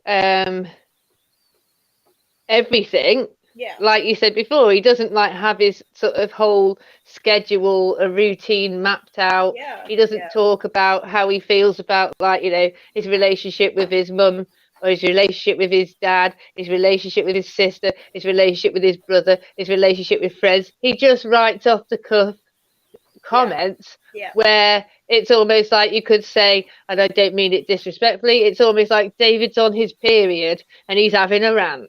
Yeah. Yeah. Something's pissed him off, and you know, it hasn't gone his. Basically, sort of, David's having a little tantrum Yep. and venting what's annoyed him. That's not the same as like writing and keeping a journal of, I did this, this was good, I enjoyed that, I didn't enjoy that, I learned this from it.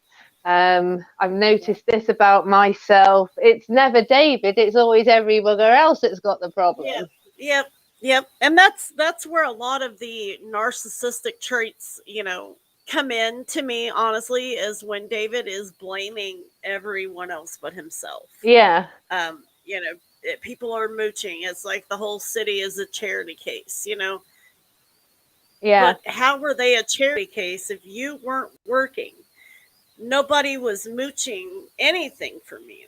No. Like, they were offering what? their time and assistance. You were taking Yeah. it and then saying behind their back they can get fucked if they think that I'm going to blooming, here they are helping me, and then they're going to try and exploit me. It's like, well, no, you're already exploiting them because you're on the take and you're backstabbing Yes. about them.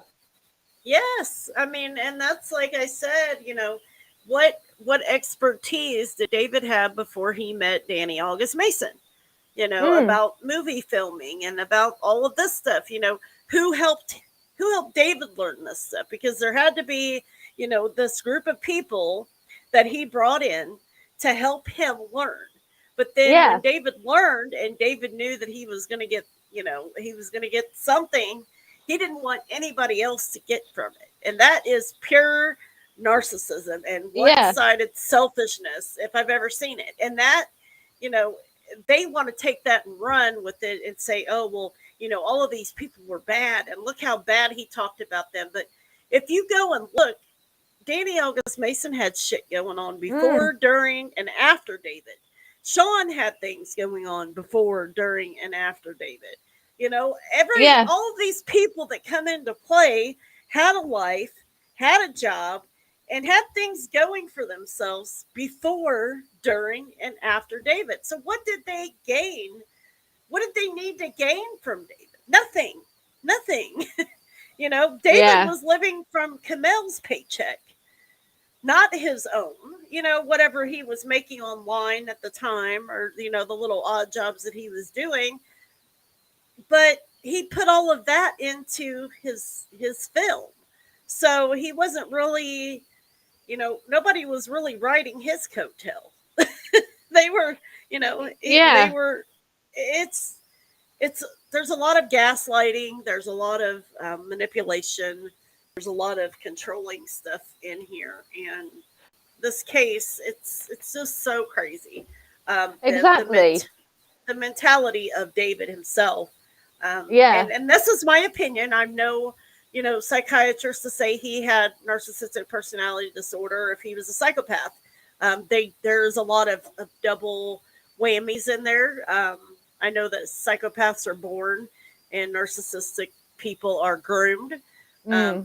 Was one of David's parents a narcissist? Who knows? Was one of the parents a psychopath? Who knows? We don't know, because those are things that people don't come out with and are generally not diagnosed until something big happens.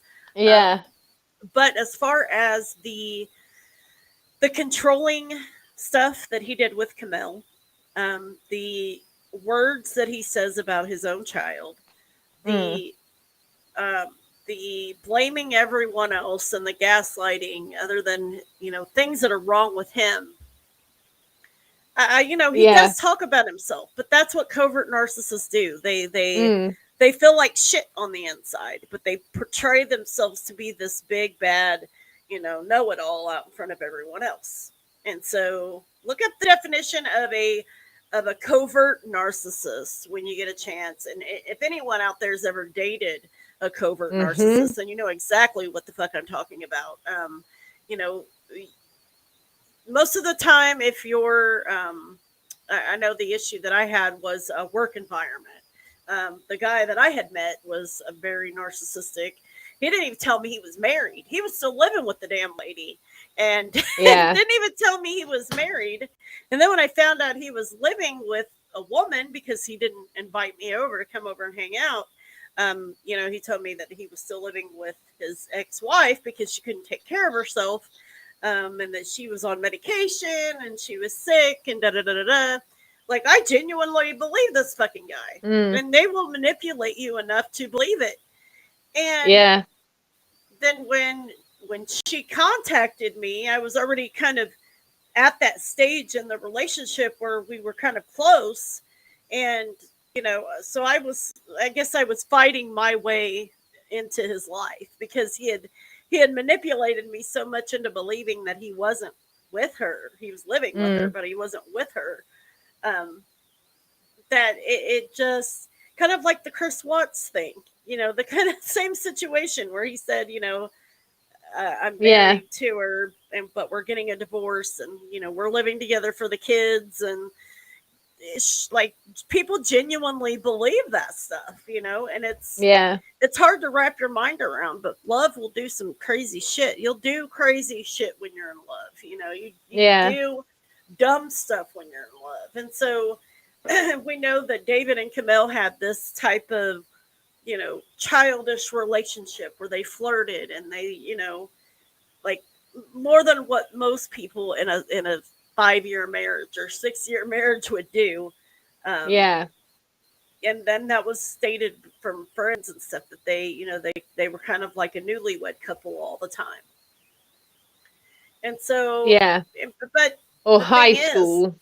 if you look at the journal, David talks about where they had gotten into it about this, or they had gotten into it about this, and so you don't know what goes on behind closed doors, but then they come back with this love bomb, and then Mm. they're so loving, and they bring you flowers, and you're just, it's this big makeup session of love Mm. bombing. And then a few months later, it's back to the same bullshit. So, Yeah.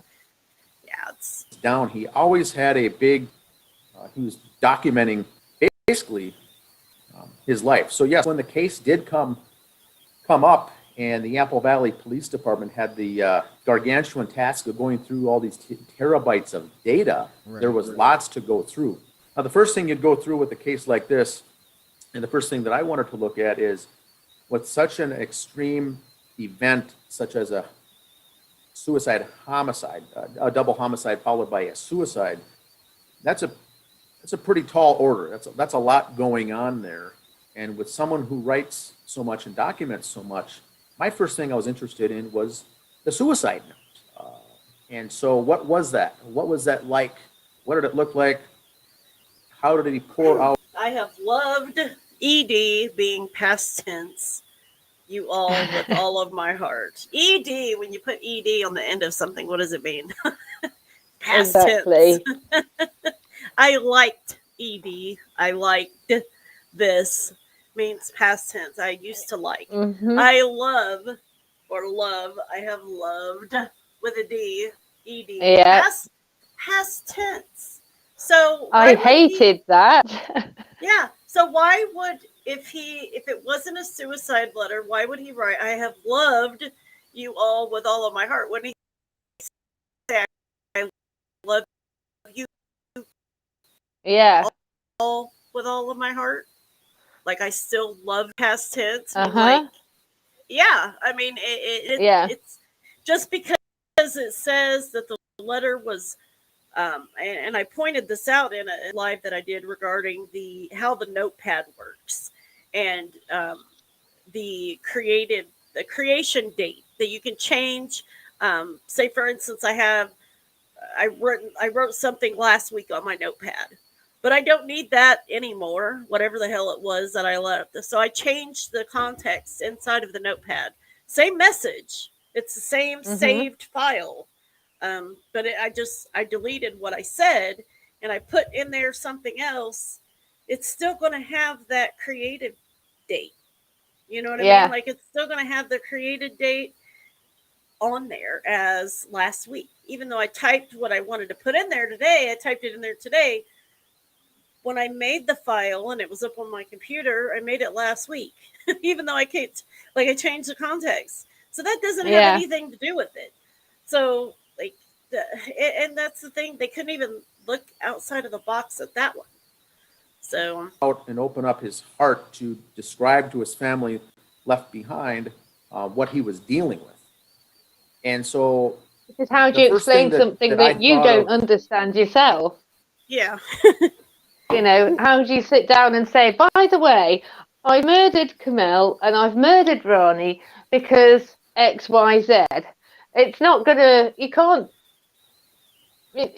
justify it. You can't put it into words. So, you know, David couldn't put it into words, and it wouldn't have been any comfort to the family to have a breakdown of, so I've been feeling like this, I've done this, I'm doing this because I believe it's the right thing to do, and deal with it, love, David.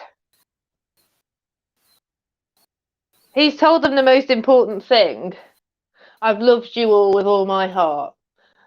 But there's no words that he can use to justify what he's done. He can't explain it, probably can't even explain it to himself, let alone anyone else. And then what is anyone going to do? Go, oh, right, okay, yeah, that's fine. Right. No. They're still going to go, but why? Why, you know, if you thought this and this, why didn't you do this? Why didn't you ask us for help? Why didn't you tell us? Why didn't you get help? Why didn't you do that? You're still going to be like, yeah, there's still going to be the doesn't why. Tell us anything. Yeah. There's still going to be a why. So why even write the letter? And, you know, it's... How do we know that he didn't sit there for 3/4 of an hour and type up various things and then go,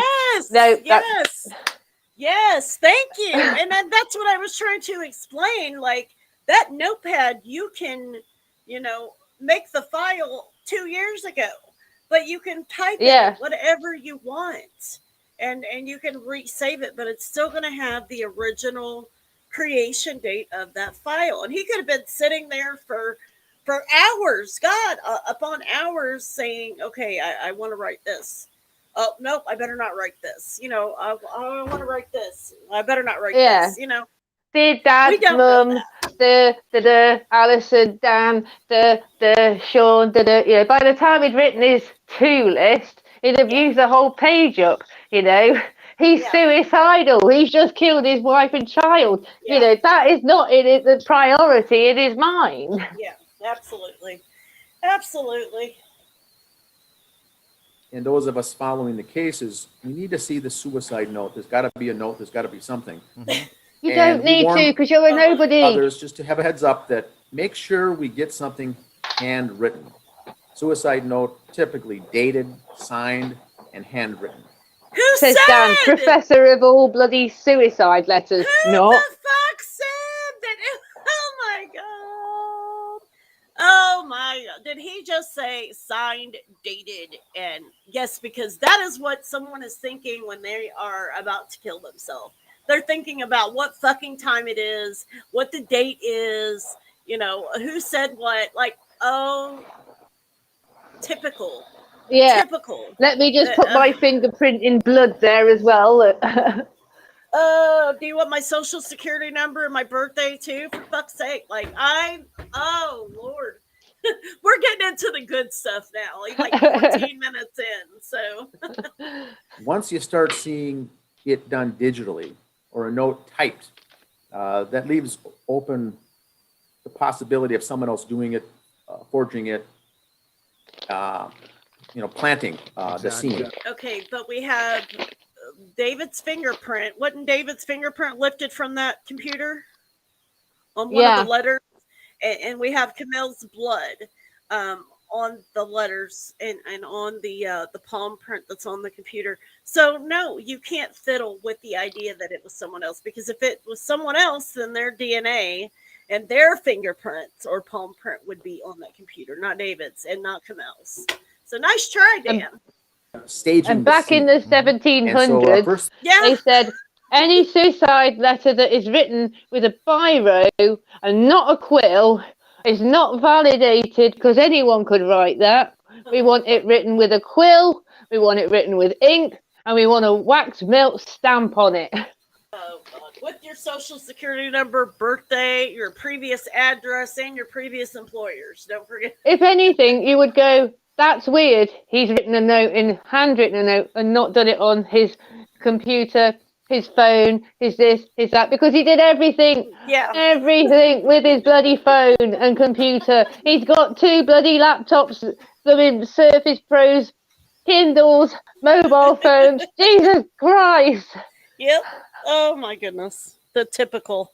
thing was to wait for more reports to come out to see what happened, but mainly get that suicide note to see what the thinking was in his mind and what was going on. And lo Why and behold, does Dan have a you get right the to see suicide this note letter typed, anyway? one He's single no sentence one. typed Exactly. on his laptop in WordPad, I think, or a text document, Microsoft Word file. And that was really it. And anyone could have typed that. So But they didn't. the antenna was really raised at that point that something seemed off for a guy that documented his whole life. How he couldn't take the time to write out He didn't document his whole life. He documented suicide, like every what the other reason day was. a little random thought. Yeah. He's like thinking he's talking in terms of like they did vlogging, like family daily vlogs and shit. Come on, dude. Oh man. For all this. And so there really wasn't any. It almost seemed staged. And some of the things that we were expecting to see on some of these other cases that I've followed, Expecting being all the seem to now operative all of a word. sudden fall into place. Yeah. Of blueprints of things that happen in a staged or a hit, professional hit, an assassination, a murder. Is Not Dan a stuff that comes up professional in hit in a murder person? suicide. So it Does seemed he off. know what goes on with professional hits? Because he's talking like he's an expert in professional hits. So is Dan the silent assassin? Did Dan go and murder the Crowleys? Because there's more chance of Dan doing it than there is of anyone else. Because Right. Dan is the one who's got something to gain from it. Yeah. Oh man. Oh, what happened here? There we go. Off from the get-go.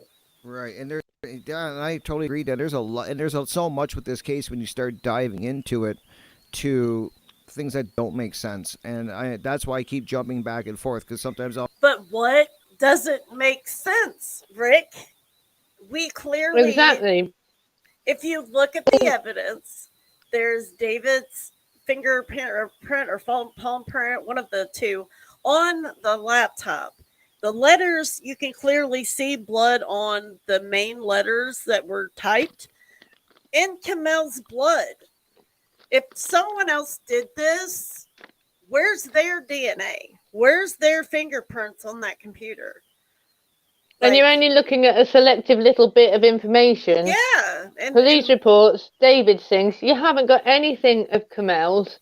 You haven't got Camel's views on David's behaviors. You haven't got Camel's feelings of like their relationship. You haven't got anything about Camel's working life and her working relationships. You haven't got anything from, like Camel, Rani. You haven't got anything from the families about what kind of relationship they had, how often they would see each other, when they noticed a change. You've got nothing. If you tend to just like look through somebody's window in their life and just see the odd little bit, you're not getting the full picture.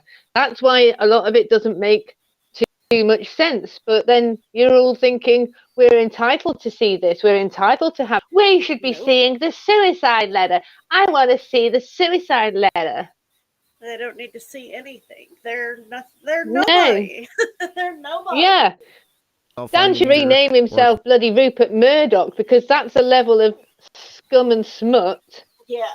that he's tantalizing titillation and cheap shots. Yep, absolutely. Question, and I've even went to the point where I've talked to a vet because I wanted to find out about Paleo the dog and if he could do what this dog did and what the vet thought. So I am going to be doing a video. I keep saying I will, but I will shortly, about what the vet told me, which some of it surprised me, some of it didn't.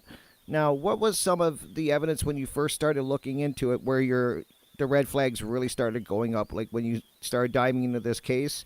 No suicide note for one, which is I agree with There you. It just was. seems for David's flair for writing and documenting everything not to have some So type if of he note was writing a to creative like suicide letter, that would be for his fans then, that he's got to he can't be himself in his worst moment of his very soon to end life. Yeah. He's got to go, well, my fans have an expectation of me. I need to write creatively with my suicide letter. And if he'd done that, people would have said, Yeah. that's fake. Yep. That's nobody who's in a suicidal mind would be writing a creative story about what they've had to do and everything. Yeah. Oh, gosh. And that's the thing. Like Rick will say, well, I don't understand this. Well, keep asking the Injustice group, and I don't think you're ever going to know. I mean, you're one-siding instead of looking at the evidence. And that's all we've asked for you to do is look at the evidence and ask questions to both sides, not just go and have a look at forums where people are suicidal. Go and have a look at forums where people are depressed. Go and have a look at forums where people are having psychotic episodes and hallucinations and delusions, and read their stories, read their experiences, and then you'll start going, oh, yeah, that was David wrote something similar. Yep. family or something I found strange too, and I have thought of that, so that makes sense that you thought of it. What are some of the other evidence that really started getting your antennas going up when you started diving in? Well, for me, it was waiting for the police reports and waiting for more information from the police, and that wasn't really forthcoming. There wasn't anything those first couple Because days. it was an ongoing bloody investigation, you idiot. They can't give you information, dummy, if it's an ongoing investigation. That's in any investigation. Like, the investigation that you say that they're saying that the cops didn't do and they closed the case. They didn't. They had the ongoing investigation, and if they'd have come out and said, well, we have found this, and da-da-da-da-da, you've just given the perpetrator a bloody heads up that they're onto them, you idiots. Yep. The lack of there's only one today. There's only one mention in a news report ever that it was a potential triple homicide. Mm-hmm. You're right. And so that was odd because everything has since gone to double murder followed by a suicide of a crazed individual, done deal. Report. And so in Apple Valley, they didn't say he was a crazed forward. individual. They did not say he was crazed. They said he was troubled, because anybody that murders their wife and child and themselves is troubled. Absolutely. The evidence says it's a murder-suicide and not a triple homicide. Yeah, like they claim. That's their delusion. They did put some time into saying the police and the community should not be in fear. There's no murderers or killers running around. David did this. The community and is the not point in danger. that so they went out of their they way were to right make that. Is because Dan, you're still alive. Yep. So if there was a cover-up and David was indeed murdered, well, with all your videos and your channels, you and Greg would be 6 feet under by now. Yep, absolutely. I mean, that's the thing. Like he's saying that what was it? Here, let me back up a little bit about the police took the time to say that it was because they needed to keep the public safe. Well, they have an obligation to keep the public safe, and whenever there is some type of event that happens like that, they have to and they have the right to make a determination based on what is the evidence in front of them at the time to say it is, this is what it is potentially could be. This is what we believe it is right now in order to keep the public safe. And that is the law. That has nothing to do and if with, they think, go on, sorry. that has nothing to do with the conspiracy or cover up or anything. It is the law that the police have a duty to keep the public safe. And if they have to, put out, hey, potentially we have a serial killer or a rapist or something, then they'd say, be careful, there may be a serial killer keep on an eye the out, loose. Somebody's Don't walk down any dark alleys late at night. Don't open your doors to if in doubt, phone the police. Yep. And they have an obligation to do that. And so here he goes with saying, well, they took the time to do that. Well, they have to. It's the law. Yeah. To push the stress off of the killers on the loose. I thought that was odd because we still didn't know the answers of what was going on, but they were very quick. You didn't, Dan, but they did. Where is it odd? Where is it odd? They do that in every case, whether it is, why do they keep saying things are odd? Like, are they so out of touch with the real world that everything is odd to them? Everything is weird or interesting. Like, everything's odd except anything that they think, and everybody that's normal think that they're odd. Gaining members of the group that were friends and family and friends of the Crowley family, we saw another thing take place. We saw the social media was the big indicator for me.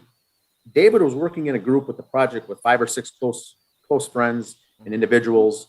And if you went to their personal Facebook pages, they all kind of mentioned that they were grieving the loss of their close friend. Right. They need time to grieve the loss of the close friend. But right the same day I set up that Facebook group page, I started getting requests to shut it down and to take it down, or to hand over rights to someone who knows the case. And I thought that was interesting. That is interesting, actually. In my mind, I thought if you're so busy grieving, how do you have time to worry about what someone else? They didn't know who I was. Why would they be in? Why would but they know that you're a stranger putting out false information and inciting lies about them. And think of it from how, they are being told that their friend has just killed his wife, child, and himself. And then you've got a stranger who's never met David, Kamel, or Ronnie, who's saying, well, I think this is suspicious. We need answers. I don't think he's done this. The back door was open. The dog was alive. I don't think this is right. We need to look at the friends. We need to look at the family. We need to dig in. He's just admitted he was spying on the friends' pages. Yep. Stalker. Concerned with a no-name creating a justice page, just looking for what happened in this case. That would certainly be the last thing they'd be spending their time with. And then we got inundated with everyone from the Gray State group, David's alleged friends, trying to wrestle administrative rights for me to say, you know what, hand off friends a minute ago. Now they're alleged friends. Administrative rights to be a moderator for your page. They weren't interested in just posting, which anyone could do. It's an open group, but they're interested in the administrative rights to block content. Wow, I didn't know. Wow, like you guys do. Block, delete when everybody asks a question or corrects your incorrect information. That, Dan, that's exactly. They were right. That was the very first day that I had this thing set up. So I had maybe 200-300 members at the time, and people were just they wanted to take the page down or shut it down because I didn't know the story.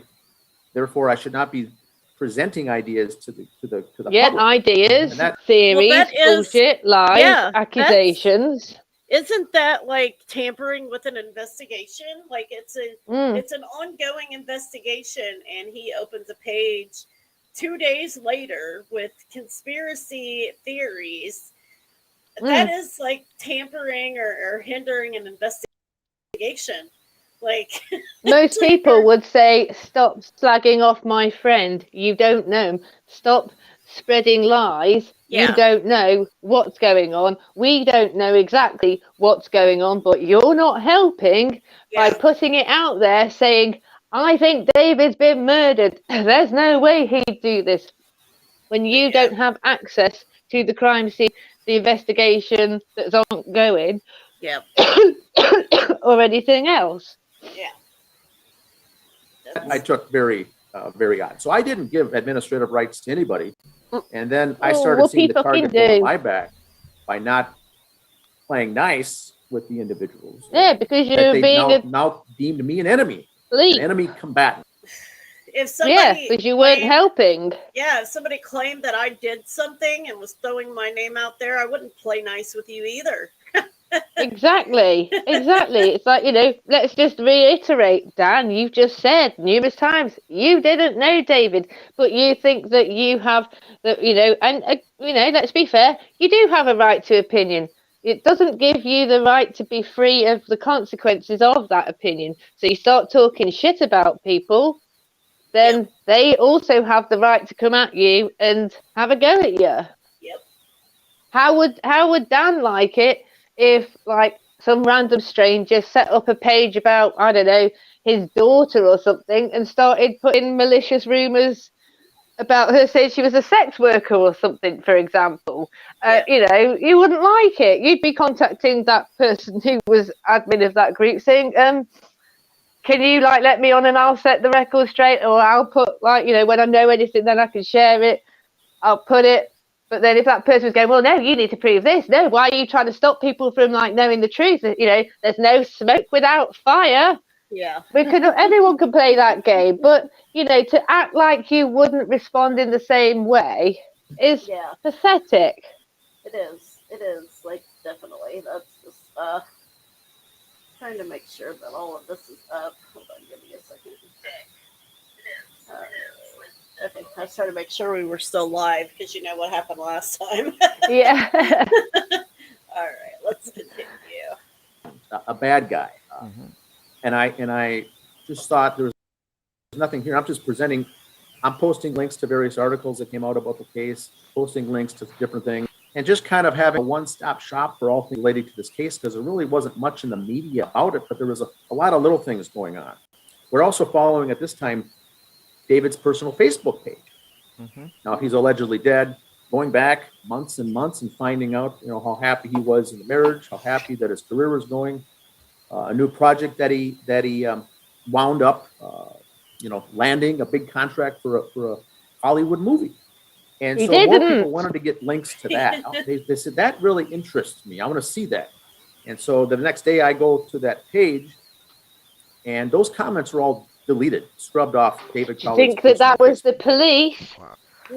Exactly. The electronic crimes, what's it? They've issued a warrant to Facebook, so they're going to like close it down. It happens quite a lot. Yep, with they do. People. They do. Like, the Facebook will turn over the administrative rights to the crime scene people or Yeah. the electronic crime scene people, and after that, most of the time it will go to the family, and then the Yeah. family can do with whatever they want. They can, put like some pages where people pass it away. It'll say remembering, and then it'll have their name and then all of Yeah. their old posts.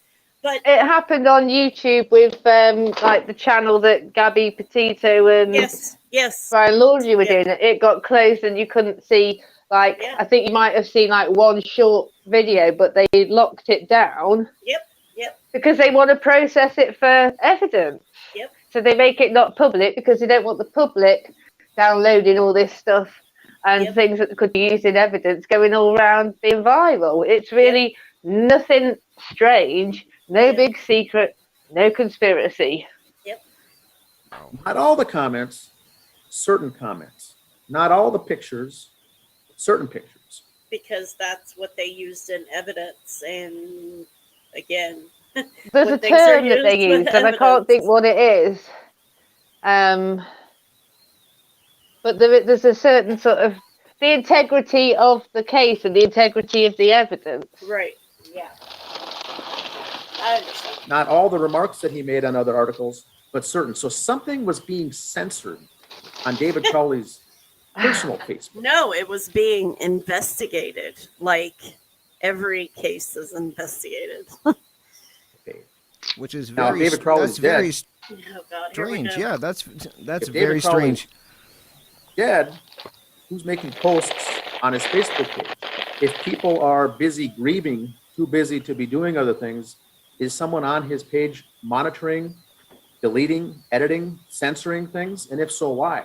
If he did it, there'd be nothing to cover up, nothing to hide. And so we saw a bunch of these things removed. Now, being that I was following this other case in California, I knew right away to start screenshotting things just to have as evidence. And luckily enough, I screenshotted these things of David on his own personal page saying, I'm happy, we got a new contract, we got a deal to make a Hollywood You movie didn't about put my that project. anywhere. That wasn't anywhere. I know. Oh my God. No, yeah, Dan, provide that screenshot Yes, yes. Give us the screenshot. Like I would then. love You know, if to we're have a wrong, you know, conversation with this guy. Like, if we've missed it, and you know, but I've been looking at this case just as long as Dan has, and I know for a fact that that is BS. Dan, we are asking you for those posts. Since you have them screenshotted, you need to provide those. So please provide that evidence. Put This up is or my shut dream up. come true. Mm-hmm. I have the screenshot with the timestamp on it. Good. Please give it to us. We want to see that. Now you go to it and it's gone. Why would someone need to do that? The better question yet is who had access to Dave Crowley's personal Facebook page? Right. Now, they also had a The police. Facebook page for the group and for the Yeah. project. And some things were edited Oh, here and it goes. changed there. That didn't raise too much fuss with me because multiple people had rights to make changes or to edit those group pages. I didn't worry about that. But it really concerned me that David Crowley's personal Facebook page was edited after his death. And so there was, at that time, a number of people coming forward saying, I think this was a faked death. David's really alive. I've heard that too. And are these just fake bodies? Are they mannequins? The first thing that the neighbor saw when they saw the bodies, he used the phrase mannequins. Now, a lot of people, when they see bodies for the first time that have been sitting there for a while, do describe them as mannequins. So that doesn't really raise too much of a alarm bell. But the fact that they said they saw mannequins, the folks thought, are the Apple Valley Police in on a cover-up, on a conspiracy because there were no real bodies, and the Crowley family is living on an island somewhere in the Pacific, enjoying life. That's So, called delusions. once again, Oh, good. You know, Wow. why didn't Dan ever put a post up saying to people, it's common for people to see it when they see that, to think that. But no, Dan never did that. Dan was trying to discredit Colin and Judy because Colin said mannequins. Tell the truth, Yeah. Dan. Well, he's changing his story now. Yeah. again, we kept those plausible theories out there because they may have been true. I was more Why would you keep Yeah. that amount of delusion out there? Like, if you're trying to show truth and facts and evidence, why Mhm. would you even allow that to Exactly. be considered? Like, now you see. I know it's BS, but I will let you carry on spinning BS Yeah. because it's BS. Oh, Lord. And I more concerned can't on why is censor someone anyone. editing David's Facebook page. So as the creator of the Justice page, we wanted to really look out for the victim here. We wanted to Yep.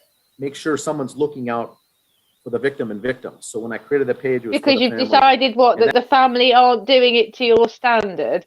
Right. Who is Dan to be going, I'll take it from here. I've got your back, David. The victims here is the entire family. The Crowley family, Kamel's family. They are the victims because they Yeah. lost their loved ones. And so if you're truly looking out for the victims, then why are you criticizing and belittling and blaming the victims? Oh, he goes on to say in a minute that he means David and Camille Oh, and Ronnie. He doesn't mean the families. He doesn't give a rat's That ass was about them. yeah. sometimes taken the wrong way as well. The reason I created the Justice for David Crowley and Family was to have a spot that we could honor David, Camille, and Randy. Honor. Rania. I can't even say her name right, but I've been studying this case for 7 fucking years. And I'm honouring them by putting their dead bodies on display. Yes, yes, yes. You know, David would love me for that. Yep.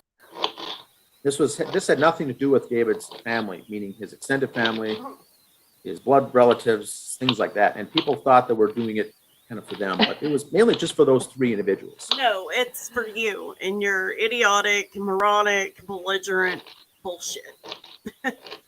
Yep. Judy just said that our posts are gone from Crypt Rick. Thank you, Crypt.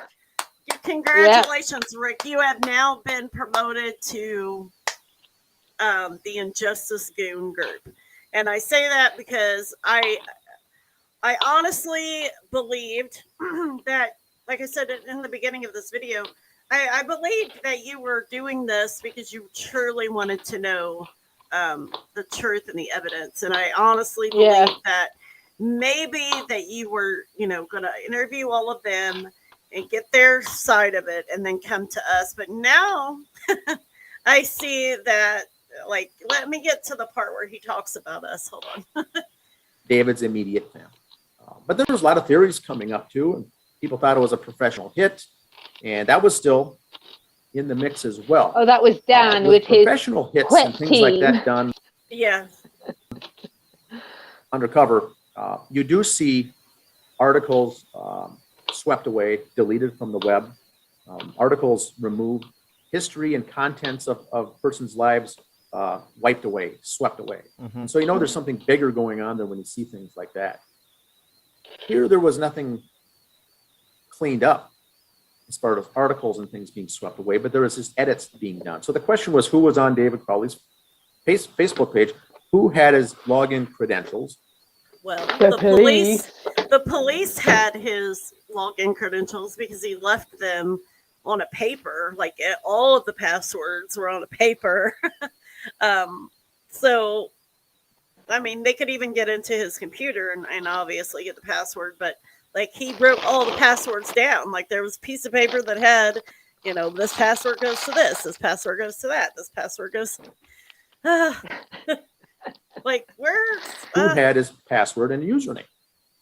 Someone's making changes, and we didn't think it was the Great State Project guys because they had all gone on record to say that they were spending all this time grieving.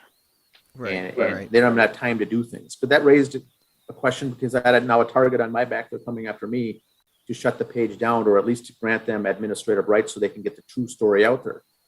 And I said, well, we don't know what the true story is. Yeah, exactly. If you're still interested in getting the story out there, what if it's a narrative that you want to get out and it's like true and it makes me look bad? So I said, I'll run the show. Oh, what did he just say?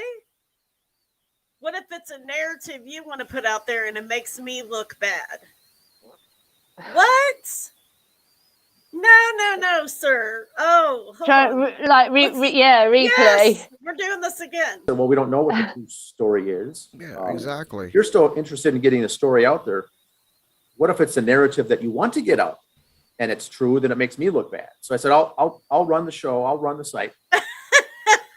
Oh. There's a phrase for that, and it's a see you next Tuesday. Wow.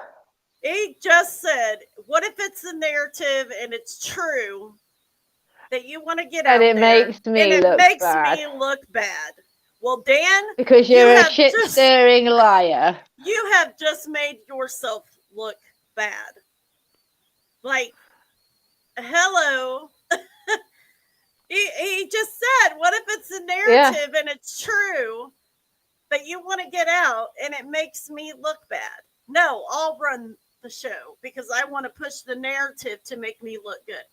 Fuck you, Dan. Exactly. Oh my God. Yeah. Did he just say that?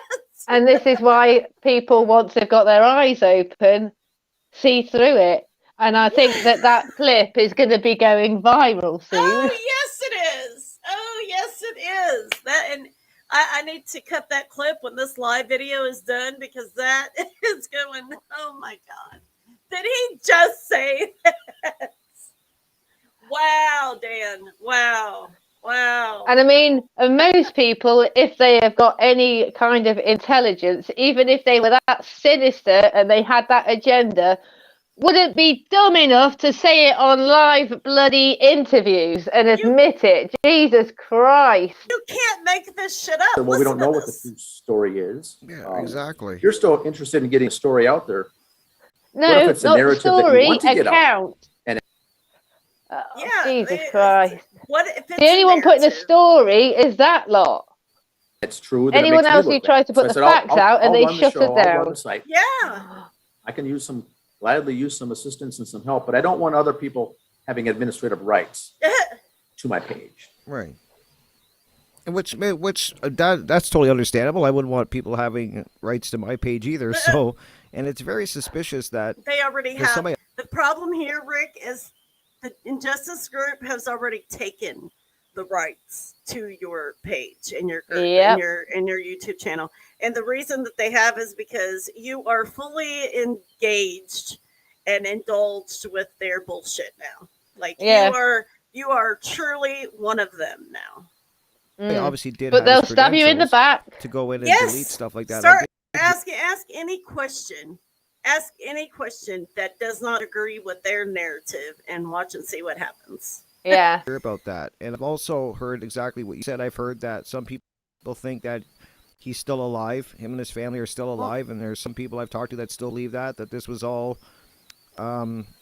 something set up, and I have trouble with that theory in a lot of ways. I mean, I do understand what David was investigating is a very touchy subject, and he was doing the Gray State He wasn't movie investigating, and he the was trailer and writing stuff a like that. But fictional to be fair, story. there's a lot of people that do content. He wasn't about the subjects he investigating was like the covering and don't end CIA up or there. anything Yeah. like that. So that's why I have trouble with that one. I do understand that government hits happen. I fully believe that, and I know they happen. But I just don't. No And one's I kind saying of like they maybe don't. that's where you were too. Is I just don't see why they would do it to David. I mean, he wasn't doing anything that I can bring up YouTube videos where they talk about FEMA camps and they talk about everything he was covering. Not maybe all in one movie or subject, but they're definitely covering it. So I have trouble believing that.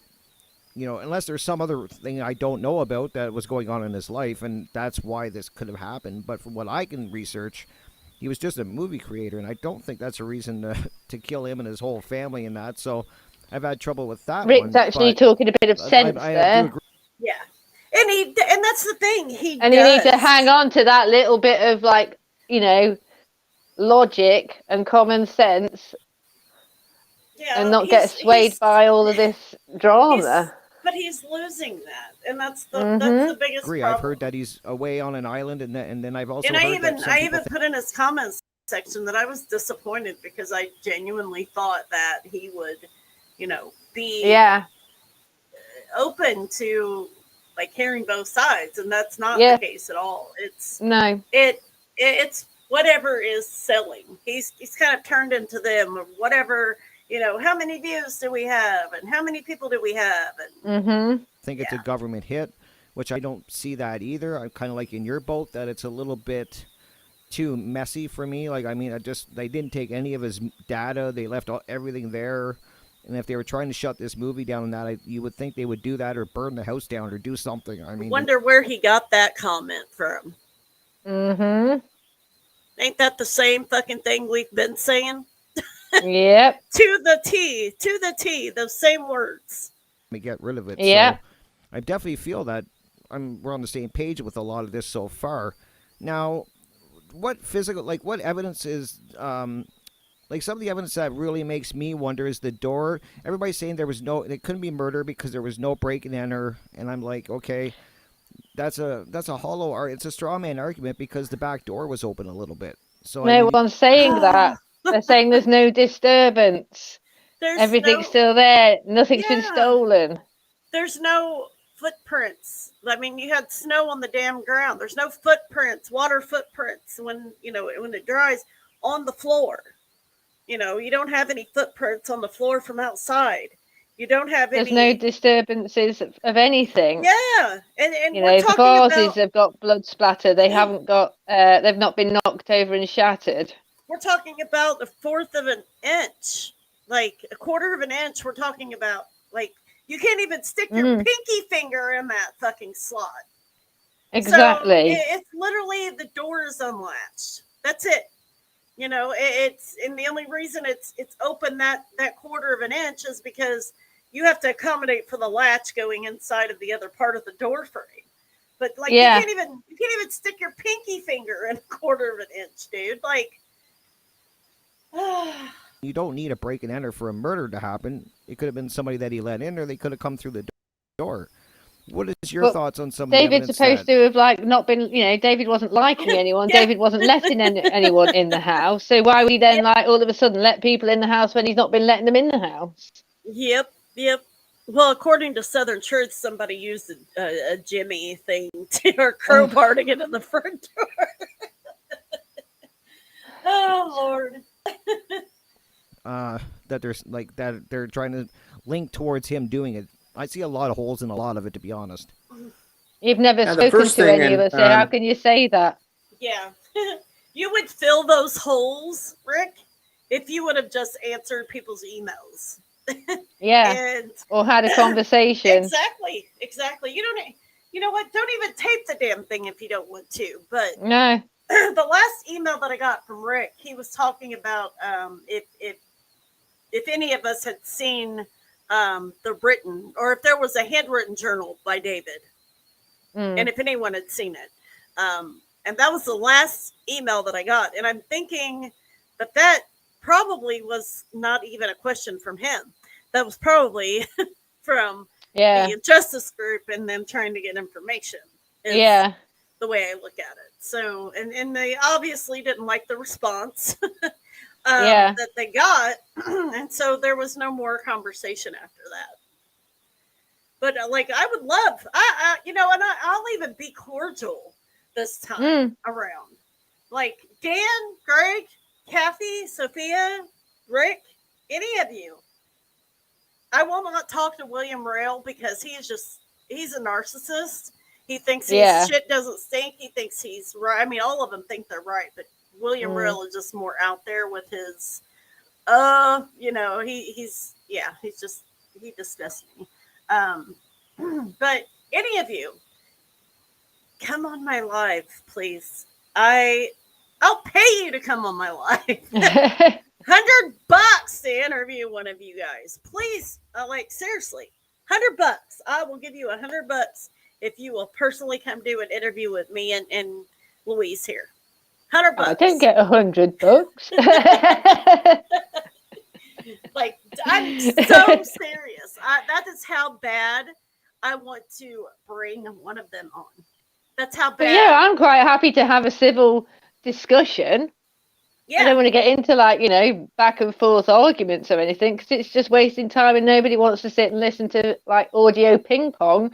Yes. But you want to have a proper discussion and say, well, I see this and I found this when I was researching. And then we'd say, okay, but we found this and we found this and we believe this. Yep. And here's and the you evidence. Believe this. Yep. Yeah. And here's the evidence, and this is what it is. And same thing with them. Hey, we found this evidence, and blah blah blah, or whatever the case may be. I mean, it's just odd that they won't. None of them will come on. None of them. No. And one of the Looks like things they haven't got a was backbone. the articles that came out from the Napa Valley Police Department. And see, the same thing with Lori. Spoke to her, and she just jet and said, "Oh well, it's because you were doxing people." Excuse me, who the fuck was doxing people? Who has a whole channel dedicated to fucking doxing people? But you're gonna tell me I was doxing people and you didn't like that conversation? Well, honey, you're not And ready it was for a that private conversation. private message in private conversation. Yes, That's not doxing. that's not doxing, You honey. know, What you did was someone's a bit of drama doxing. queen. Yeah, and I think it's because, you know, I think she was set up as a plant too, honestly, to get information. If you want to, and if you want to be truthfully honest, now that I look at it, you know, she's another one that I fell prey to, I guess. But she didn't get the info that she wanted. She didn't get the story that she wanted, and so it's. All mentioned murder suicide. A guy went off the deep end and murdered his family. Right, and very quickly they came to this conclusion within a couple hours. They quickly came to the conclusion, but nothing in the police report mentioned anything about the rear slider door being left open. Mm-hmm. So someone. Yes, it did. Yes, it did. Yes, it did, because I freaking pulled it up this morning. Hold on, because it does. It does, and I looked it up. Hold on. It does. And I'm going to pull up the police report and prove you a damn liar, sir. Because that is what you are. Hold on. 2 seconds. Let me pull it up here. Here we go. Let me switch this screen over real quick. Microsoft tab. All right. Police report. Can you see that, please? Hold on. Not at the minute. Yes, I can now. Okay. It says, incident, homicide, active, pin. I was instructed to check the rear of the residence for any signs of forced entry. The backyard is fenced in with a chain link fence, and the gates were closed but not locked. As I entered the backyard, I did not see any fresh footprints in the snow or other animal tracks. All windows, including the basement windows, were closed with no signs of forced entry. Here we go. The rear sliding patio door was found open slightly, 1/4 of an inch. I opened the door and found that it was not locked or secured with a bar lock. That's in the police But they report. don't mention it. But they don't mention it, according to Dan here. Says that it isn't. So, are you lying, sir? I mean, did I hear wrong what he said? Let me go back. Just refresh. And one of the things was the articles that came out from the Napa Valley Police Department all mentioned murder suicide. A guy went off the deep end and murdered his family. Right, and very quickly they came to this conclusion within a couple hours. They quickly came to the conclusion, but nothing in the police report mentioned anything about the rear slider door being left open. Mm-hmm. So, see how much the lies, man. The lies are just uncanny, and it's here. Let me fit the narrative. You know, like it's right here. It clearly says in this police report, the rear sliding patio door was found open slightly, 1/4 of an inch. And other people, the other police officers that were there, they say the same thing. Let me find it. Do you have the BCA photos to hand? Because you're going to need one in a minute. If you don't, it's okay, because I can probably send you the BCA photos. Yeah. Which number is it? Do you know? I do know. It will be 4768. 4768.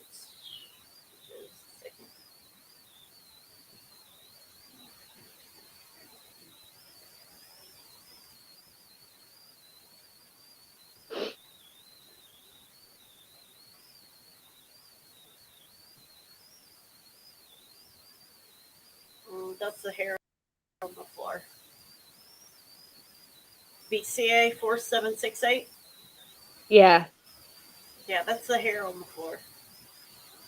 Is it with the blue blanket. Yes. Yeah, we'll need that one in a minute. You'll understand why. Oh, okay. Are you talking about the one where he's talking about the teeth? Yeah. Yes. yes. Okay, let's go back to the video. I have that pulled up so that way we are ready for it when he. Mm-hmm.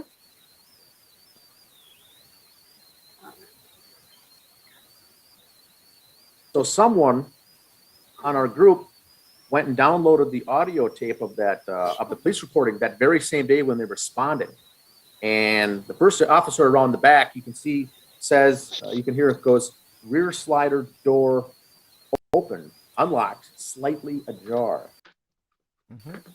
And so that was not audio, not filtered or faked or anything. So we know the back door was open, but we weren't wondering why the police were commenting that on their press releases that the rear slider was open. Remember, this is January 2015 in Minnesota. Your rear sliders are never open in the state of Minnesota. Why does no one ever open the bloody door? Yeah. Because you're everybody, Dan, and you make sure that everyone's fucking slider doors are closed and Dan's that prowling around the backs. in You January. can call him the Night Stalker. Way too old. it was a quarter of an inch. Like, again, you can't even stick your finger in there. Oh, God. And so once we found out that the rear slider was open, then there's more allegations and things of why was the dog left behind? Couldn't the dog get out if the door was open? And so we didn't It's not an allegation, is it? It's a fact. The dog didn't die. It's not really an allegation of anything. It's just a freaking statement. The police, as far as how far it was left open, it was open like a quarter of an inch. And he's got his fingers about an inch and a half.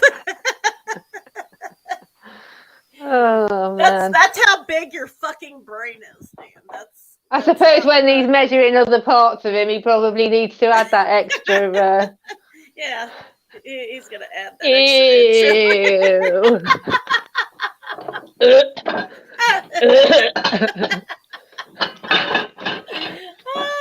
Folks thought the dog could have got out in there, opened it up, and ran off if he was hungry.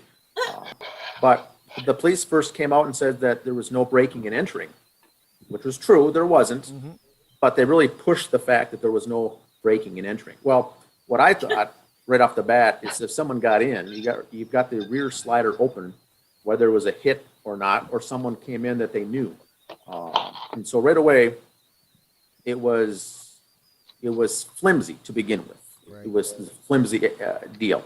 And so the murder that took place that I think is as a triple homicide by someone that the family knew. Someone that they knew, the perpetrators were someone. But earlier he was saying it wasn't anyone that they knew. Yeah. Or something happened to allow them to come in. I don't know if the back rear slider had anything to do with the killings, the murders at all. The rear slider comes into play if there was potentially perpetrators coming back and forth in those 3 weeks that were unaccounted for. Yes, because people just walk in and out of a crime scene after they've killed somebody for 3 weeks. They just keep going back and forth. I mean, the ignorance. I know. When people do something like that, they're not going to go back to the crime scene. Not even to let the dog out of the basement. Exactly. Was there multiple visits to the scene? Now, a professional hit, there would not be multiple visits. A professional hit would be clean. This, when we started to get the information that came out, wasn't clean. A professional hit, like the Marshall case, everyone had a single gunshot to the head, very clean, gone, perpetrator's gone, done deal. Here, there was all this other noise going on in the background. And then we get the information that Comel was shot 3 times. Mm-hmm. David was shot 1 time. The dog wasn't shot at all. So we get this varying set of circumstances that led me to believe far less the government hit at all, professional hit at all. And to this day, I don't believe that didn't is. narrative at first, and that's why people ran with that fucking narrative. But now he doesn't believe that narrative, but yet people are still running with that narrative.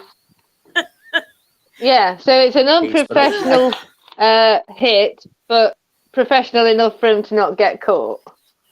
Yeah, it's an unprofessional, messy hit. Yet there was no one else's DNA in the house. Wow, that's like the smartest fucking thing I've ever heard in my life. I left that open.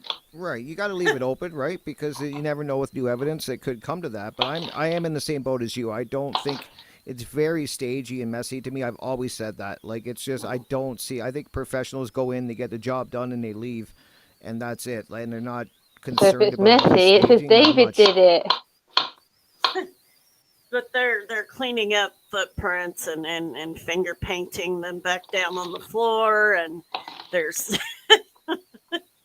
Going in and out and switching stuff, feeding the dog, locking him in the basement, letting him out the basement. There's not leaving any footprints.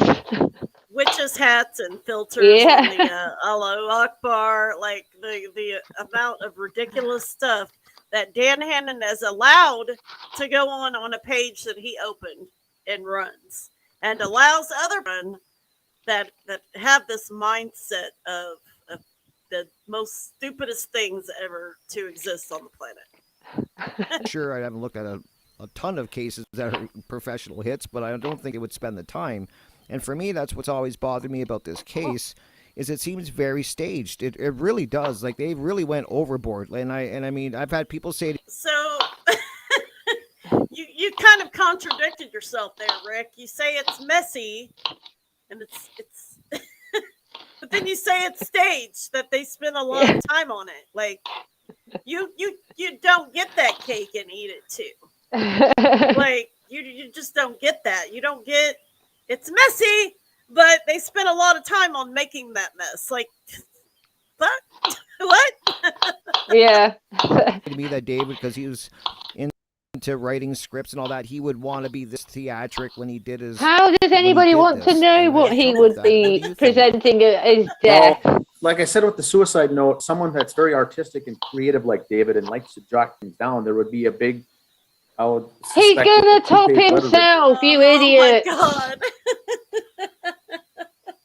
Like they act like they lived with this guy, man. Like they love, like, why? Behind on all the reasons and the pros and cons of why he was doing this. Exactly. If he did it, and there wasn't anything left. But we have a door left open in January. We got the dog still alive, and the police now come out and say that it's a .40 caliber handgun with no silencer. They're saying it's a Springfield automatic handgun, no silencer. Right. Now, I live in that neighborhood. I drove by through that area. Those houses are fairly close together. It's in January. It's calm outside. Number one, my biggest thing was how many neighbors heard these gunshots? Right. The answer was none. And so not just. Wait a minute, what? Isn't that in the police report too, that neighbors heard gunshots? Yep. So here we go again, another lie. Like it just keeps with the spin doctors.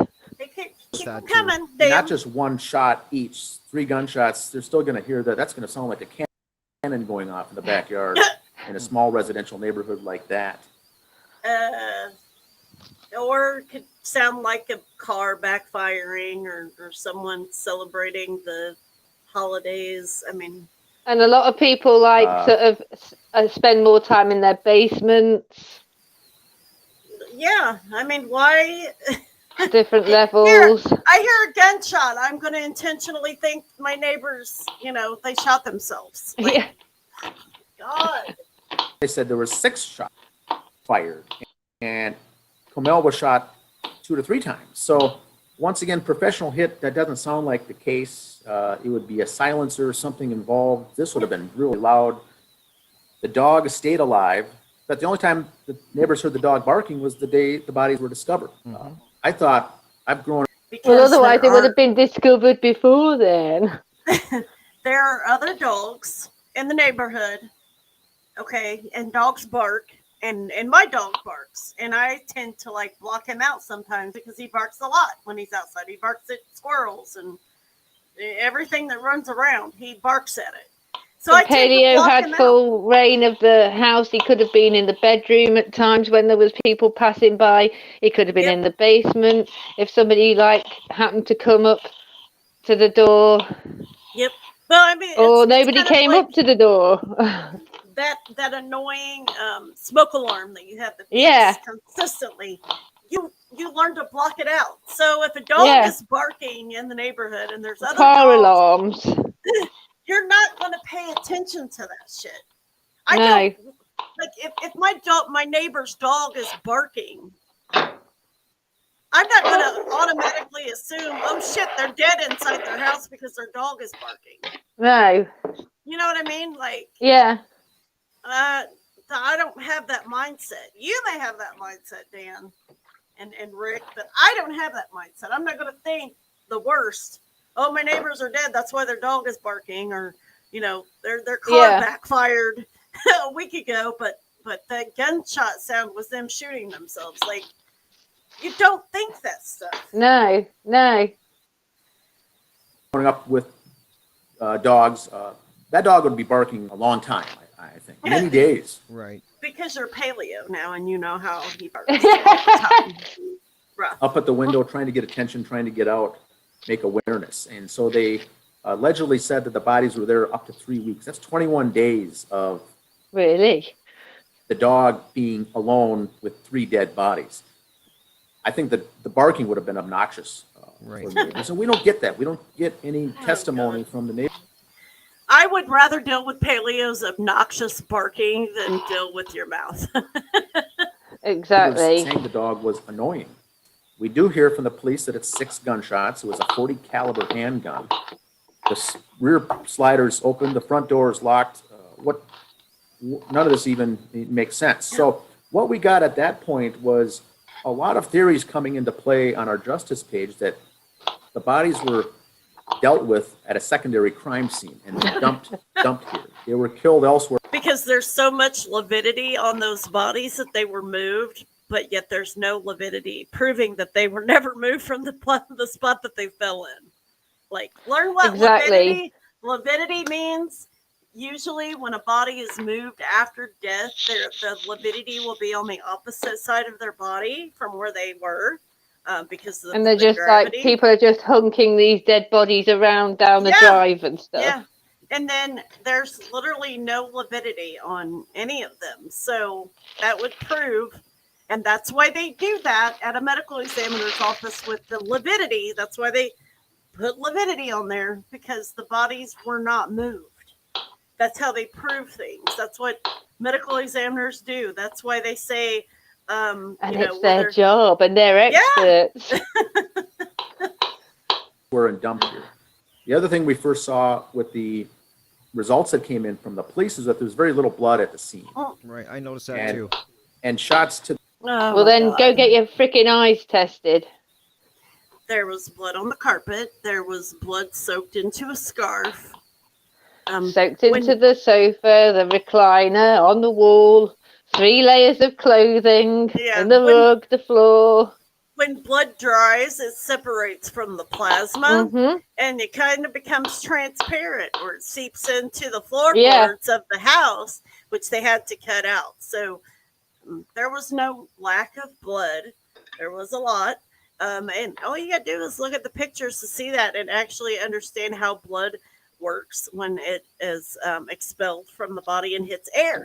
That's all it takes. It's just a little bit of Googling, just a tiny bit. To the head, there'd be blood everywhere. There'd be blood spatter. There'd be blood spatter on the walls, blood spatter on the ceilings, blood spatter on the floor. It is. And pooling of blood as well. Well, you're not going to have pooling of blood because the bodies were there decomposing, and again, blood dries and the plasma separates. So you're not going to have pooling of blood. and not only that, it was on top of a freaking carpet. So you're not going to see a lot of that pooling because it was absorbed into the carpet and absorbed into a wood floor.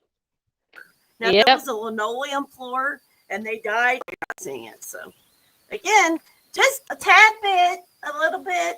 Didn't see any of that. And so there was very little blood. So many people thought whether it was a hit or a triple homicide, there was a secondary crime scene. That could still be the case. Who knows? But if they were killed there, in my mind, there had to have been a silencer used. Those houses are too close together for a 40 caliber handgun. Then the neighbors wouldn't have heard the gunshots. Damn the firearm expert now. Oh God. No one to hear in the dead of winter. 6 gunshots. I agree. That's what when I was doing my research. Even now, I keep going back to that. How did nobody hear 6 guns going? It would have sounded like. Well, you obviously didn't look at the evidence, Rick, because if you would have looked at the evidence and spoken to any of us or asked the question, then you would know the neighbors heard the gunshots. But you're not even looking at the evidence of the police report. You're listening to what this clown here is saying, and he can't even get his story straight. I agree with you. It sounds like a cannon. It would sound like a cannon. I've heard those guns go off. Oh, They're very loud, and you have 6 of them, and nobody notices the flashing and stuff. If it happened at night, flash going off, or Who stands looking at the window every night, all night? Because most people shut the curtains. Because we're standing there staring in the window. Especially when it's cold, you shut your curtains to keep it warmer. Most people do. Dog, and I did bring that up with my vet, and he thought that was very strange that nobody heard the dog. I know my neighbors have dogs, and if they're gone to work too long, you'll hear the dogs in the evening start barking and causing a little bit of a fuss. So that this till the day that they discover the bodies. I find that's a big stretch for me, just to be fair. Because the neighbours weren't going in and out and doing their own things. They're not going to be in for the whole time just listening. Yeah, people's not going to sit there and pay attention to somebody else's dog when there's literally dogs all around them. Exactly. Because, if it was just Paleo and nobody else in the neighborhood had dogs and he was just at the window going at it, maybe. But you're talking about a dog who had free run of the house, basement, bedrooms, all over the place. Like, you have dogs all over the neighborhood. You don't know if it's that neighbor's dog that's barking or that neighbor's dog that's barking or the person in front of you dog. You're not going to pay attention to that. So people have a life. Like, people have a freaking life. The other thing with the dog Paleo was a medium-sized beagle mix, maybe 25 pounds. There is no weight on Paleo. I'm sure maybe Judy knows because you guys know the other dog that is Paleo's sibling or how much the dog weighs. I don't know. But if it's a medium-sized dog, my dog's a medium-sized dog and he weighs 70-some pounds. Yeah. So, and I don't know about Paleo, but my dog. Paleo's a Chihuahua, don't you know? According to them, he's a tiny little dog, and then he's a puppy as well sometimes. He likes to chew on everything, huh? And when police did the report, they came back and found that Comel, the wife, didn't have any hands. Her hands were gone. Her hands were missing. Yep. David's right hand was missing, and Ranya's entire right arm was gone. And so what they said and what they did was this. They said it's been 3 weeks. They kept trying to push this 3 weeks thing, and I don't know how accurate that even is. But they said for 3 weeks, once the dog's food is gone, the dog needs something to eat. So the dog went to the hands, the dog went to the arm, and the dog went to various parts of the face. There wasn't much of the head left. Who's they? Who's saying this? Dan says because I've never heard this. Right away, we started getting folks with dogs and people with veterinary backgrounds and things like that jumping on our page to say, well, a dog, if it needs something to eat, is going to go to a fleshy part of the body. The side, the stomach, the back. That's wrong. And all you have to do is look it up on Google. Dogs go to the Exactly. face. There's actual scientific studies, not Yes. somebody who's not ever had any dealings with post-mortem animal scavenging. You know, Yes. I've got a dog. I don't know what he would do if he was left alone with somebody dead, and hopefully I won't find out. But I can't say anything for sure from my own experience. But if I look at a scientific study, yeah, they go towards the face more. Like that's yeah, now had David shot himself in the stomach and there was an open wound to his stomach. Yeah, maybe, but there's open wounds to the heads, and the hands are easily. The arms and the hands are what's accessible because they were not covered. exactly. Okay, give me just a second. I got another call from the doctors. Hold on. The thigh, somewhere to get food to eat. Right, Would not right. go for hands. Would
Are you still there?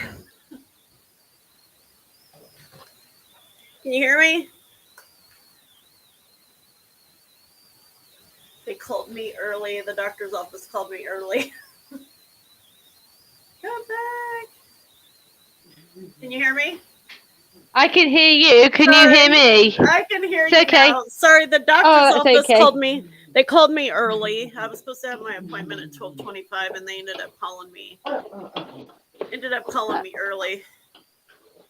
So, did you have your appointment just then? Yeah. So we have a That's okay. comment. We have a comment on YouTube from Jenny Ward that says Dan Hennen is the smartest one to look into this. The women commenting are idiots, stupid idiots. Well, Jenny, let's go back to when he said that the what was we just talking about on the This is where he said about his narrative. yes, Or is this about the blood or the I thought it was a wet team, but I don't think it's a wet team, but it could be a wet team and a professional hit. And I think it's a family, but I don't think it's a family in the friends. yeah. Jenny, open your eyes and do some bloody research before you start throwing the accusations and getting all snarky, love, because you ain't got a leg to stand on. Yeah. Because you clearly don't know what you're talking about. You know, I don't give a rat's ass what anyone thinks about what Dan thinks. Dan is not an expert. Dan is not a qualified professional. Dan can go and eat shit off a shovel for all I care. Dan's entitled to his opinion, which is wrong. And we're telling you the facts. And you can go and find these facts. Pull your finger out, open your eyes, and have a look. Yep. Just like he said, the news, you know, what the news said, what they didn't say, how he was making himself look good. That's why he didn't want someone else to take over the page, because he didn't want to make him look bad. Like, who's a professional? Jenny. Can't you just see the integrity bouncing out of him and his halo shining with honesty? Yes, he's just the wonderfulest person in the world. All right, let's continue. Not go for an arm. Now, one thing that we didn't get from the police is the answer, which you still don't have. If the dog allegedly did this, where are the bones? The dog would have eaten the meat. Well, let's see here. If you look in the report says the bones were placed in evidentiary bags and sent along with the bodies to the medical examiner's office. And that says that clearly in the report. It even talks about David's right hand. But Dan knows what he's talking about. David's right hand was placed in an evidentiary bag and sent with the body. Like, hello? Why do people want to be so easily misled? But we're the idiots over here. Yes, Jenny, congratulations. You are the weakest link. Let's continue. Goodbye. Or the skin, or the flesh, the muscles, the ligaments, those types of things, if the dog was that hungry. Yep. Maybe even some of the smaller bones. Well, that's why there was chew marks on those bones, Dan. And there's obvious scavenging, like the medical examiner said, in the reports. In the fingers. But when I met with Detective Gummert at the Apple Valley Police Department back in May of 2017, I believe it was, I asked him directly, I said, where's Ranya's arm? We have a radius and an ulna. Big arm. Big arm. When a dog, oh, yeah, she was so big and muscly, that 5-year-old little girl. When a dog chews the ligaments and the skin and the flesh off of a bone, what holds those bones together, genius? There's nothing there to hold the damn bones together. It's not like there's a metal pipe that goes down the middle like a freaking skeleton thing that you hang up at school. Yeah, Jenny, there's your genius. 5-year-old. Yeah. Not a big bone. Right. But he says big arm, not a big bone. Like, dude, they can't even not contradict themselves in the same damn sentence, like just once. But big enough. I know. That it's going to be laying somewhere in the home.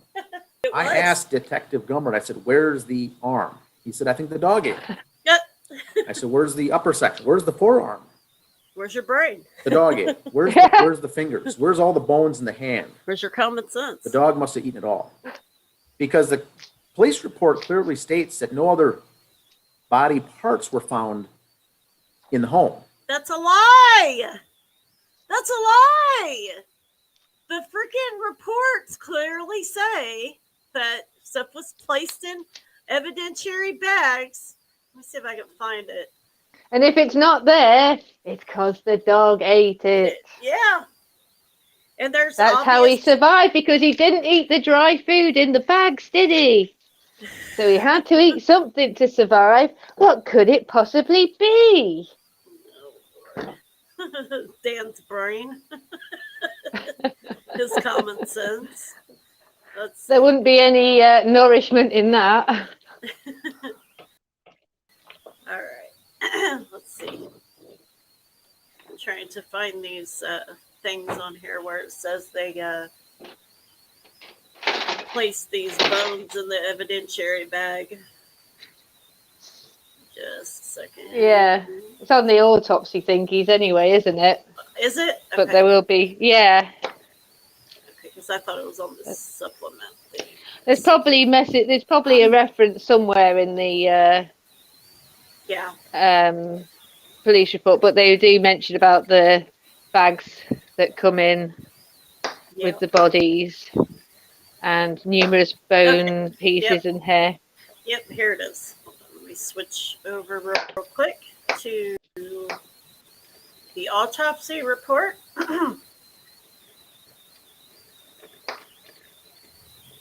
Examined separately from the body at the time of autopsy, from a sealed brown paper bag labeled with bone fragments near 150366 are multiple fragments of bone and hair.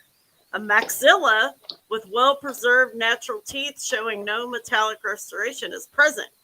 Multiple 1.5 to 14.5 centimeter maximum dimension skull bone fragments articulate well with each other and with the remaining calvarium on the body of the decedent. A separate non-articulating 8.5 maximum dimension skull bone fragment has a rounded defect along one edge with an apparent internal beveling. The remaining bone fragments are irregular and of unidentifiable origin or consistent with phalanges. Consistent with phalanges. There's your hand. A tuft or short brown wavy hair is also present. There you go, Dan. Let me read it for you. Let me point it out for you. And just for anyone who's not up on their biology, the maxilla is the upper teeth and part of the upper jaw. Yeah, and then Dan comes back here in just a second and talks about teeth missing. Let's continue. Since Dan is just so damn smart, the smartest one to look into this. Let's continue on. God help you, America. If So that's next what to the you crime think. scene, some small pieces of skull and some small fragments of someone's skull. But nowhere does it say that there was fingers and arms. What are phalanges? What are phalanges, Dan? Phalanges. Consistent with fingers. Bone fragments consistent with phalanges. Phalanges. That's called fingers. But he's so smart. God, you're a genius. You're a fucking genius. Laying around. Now,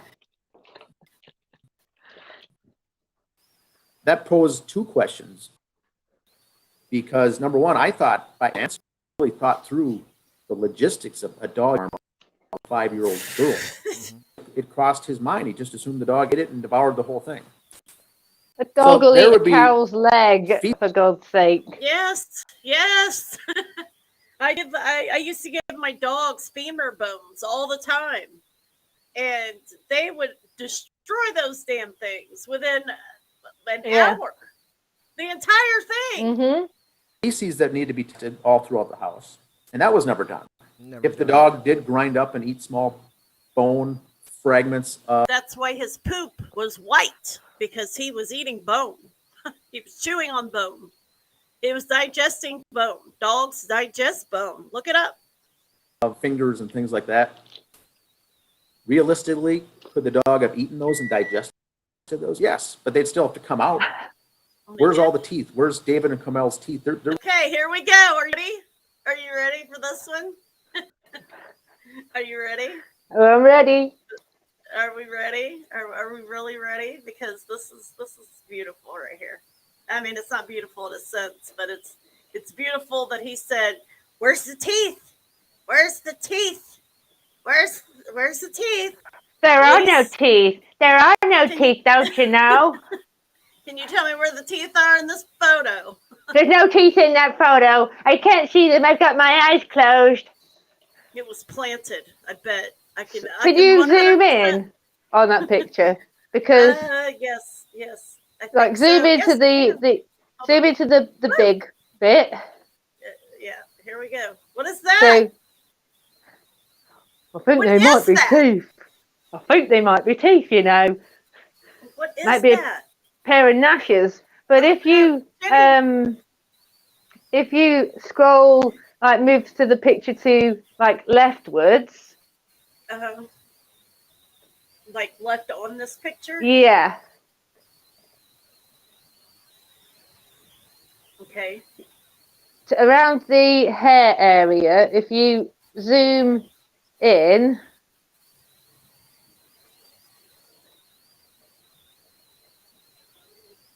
you have to like zoom in probably quite a bit. There is, I think it's on that little bit of hair at the top. Yeah. Go up a bit. Oh no, they're there, where that little bit of bone is, and that There's there. a tooth. Yes. There's a fucking tooth, Jenny. So not only do we have teeth, we've also got tooth. You know, the ones that aren't mentioned anywhere, the ones that can't be seen. Wait. Here, let's go back to what Dan says real quick. Yep. So we can But I mean, I know we're the deluded ones, and we're making stuff up, and we should stick to facts. Yep. Dan is so smart here. did grind up and eat small bone fragments of fingers and things like that. Realistically, could the dog have eaten those and digested those? Yes, but they'd still have to come out. Where's all the teeth? Where's David and Kamel's teeth? There was no mouth left. Where are the individual teeth of David and Kamel? I think we might have just solved that one for you, Dan. I think we found it. Jenny. Oh, great, merciful researcher. You still here, Jenny? I'm sure you probably left because now you feel like a fool. But here you go. There's your teeth, and your individual teeth are kind of all over the place. But they're referenced in like both of the autopsies as finding mandibles, finding an intact maxilla, finding like teeth that were on their own, and numerous teeth on bits of bone. Yep. Here we go. There's right there. But it's there. We don't know what we're talking about, and we just tell lies, Yep. So you might want to remember that, Crypt Rick, because Dan's just made you look an ass. Yep, he sure did. Let's play this. You don't want to listen to the other side. That's fine.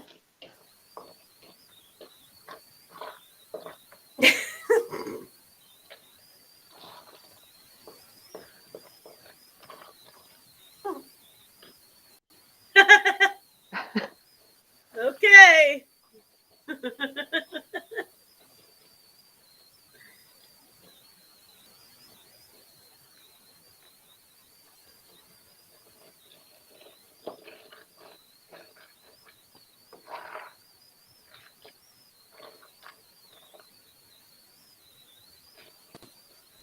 I'm not hearing anything his fingers, at the minute. Arms, they're all.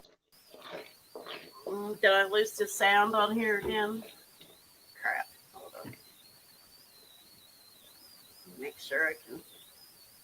I think it's coming back. System audio. Yeah, I got it. The audio. Sorry. We say, Can you hear it "I'm now? out." Can you hear it? Not yet. Where did you see I these can photos? now. It was on his phone. Okay. Wow. Well, how would he have photos of his phone? We have every single photo for the police report that they sent. There's no photos of that. Well, we had people jump on and correct us. Remember, we only got the censored version of the photos that came out from the police department. They would not give us, the general public, the bloody, meaty, gruesome photos. Right? Now, how would this person have a photo of a hand? Would they have gotten it directly from the police? If so, there is a photo ongoing of a case. hand in the living room, and the person who showed the person who alleges that they saw this photo of a hand in the basement, that person had never been to the Crowley's house. So how would that person know if that hand picture was in the living room or in the basement? So that person was shown a picture of the hand that is public, but wasn't public at the time, but was shown it through a friend who had access to the crime scene photos before anybody in the public did, and they showed it to this person that Dan is talking about. Again, easily resolved, simple explanation. It's just hearsay and gossip and taking people's words at things, but this person had never actually been to the Crowley's house, so they wouldn't know the basement from their living room. Yep. The police wouldn't be forwarding photos of anything. Now, so we went back and looked at the police reports all together and read them top to bottom. Nowhere does it mention body parts, much less in the basement, much less a human hand. So the question now is, are there photos floating around out there that people have of a human hand in the basement of the Crowley house that wasn't eaten by the dog? How would that photo exist? Well, the only way the photo would exist is if the perpetrator took the photo from their phone while on the scene. Mm-hmm. If it indeed did even take place. Now, yeah, because that's like remember that in the police report it says a load of people, strangers, turned up and were permitted onto the crime scene whilst it was still being processed, because Apple Valley don't give a flying monkeys about the integrity of the evidence and no contamination. So that's that out of the window. But we know that he's trying to say that they were in there before they were discovered, and it's a load of rubbish. I don't want to say who the people involved, who they're being talked about. I'm not going to throw them out there, but most people do know who is being talked about. And most people, if they take a step back and think, will go, oh yeah, that person actually never went to the Crowleys. The Crowleys went to that person's, and they knew vaguely of each other through a mutual person. And the mutual person showed that person some of the crime scene photos before they were in the public domain, but that person, being a family friend, was shown the photos or given the photos by a family member. Simple, but they like to sort of make out, ooh, there's some covert stuff going on. Yeah, that's the way they do. You know how they are. As a trophy from this case. I think that Ranya's arm is somewhere to this day. Really? No way the dog ate it. We know that. It wasn't left at the scene. Oh, God. Someone's got the arm. Someone's got possibly the hands. Someone's got possibly the teeth. So someone's storing these. There's part of a, where is it? It's in the report that says that the evidentiary, or David's right hand was placed in the evidentiary bag. Hold on. I've got to pull that up now. That was the hand that was still attached to him, that was put in the brown bag to stop contamination in the body bag. Okay. And then because other said parts. The right hand. That was the one that was missing, though. Yeah. Hold on just a second. Let me see if I can find it real quick. Where is it? Well, anyways, we know that that it was in a bag and we know the fingers bones were in the bag because it clearly states that in the autopsy report. So. Yeah, and there's a bag that went in with David, and there was a bag that went in with Kamel. And if there was a bag that went in with Rani, they didn't disclose any further information on that. But she's a minor, right? Yeah, she's a minor. They don't have to by law. So, absolutely, all those things never showed up at the scene. So we start leading us forward down this path of a triple murder, nasty murder suicide slang, but where the dogs was the dog alone with the bodies for 3 weeks anyway. 3 weeks, the dog would have gotten hungry. Yes. So my goal then was we had all the photos from the crime scene. Granted, the gruesome photos were excluded, but I said, let's go to every room in that house and look for the water bowls. Where's the dog's water dishes? There may have been in my home. And I've got to go here because my aunt has a dog, and the dog refuses to drink from a water bowl because they drink from the bowl. You can put it out, and the dog will go to the toilet to drink out of the toilet bowl. Yeah. So. I've got a friend, and their dog's very funny about what water it drinks. It prefers to drink water from like the hose or like running water. So we don't know if Paleo just didn't like to drink water from a bowl, or they had the water dispenser. Of a bowl. Exactly. Yeah. And then you could say, well, if there aren't any pictures of the water bowl and the food bowl, maybe David and Camille didn't actually have a food bowl and water bowl for him then. Yeah. Maybe they chucked it on a pile on the floor. No one bloody knows. Yep.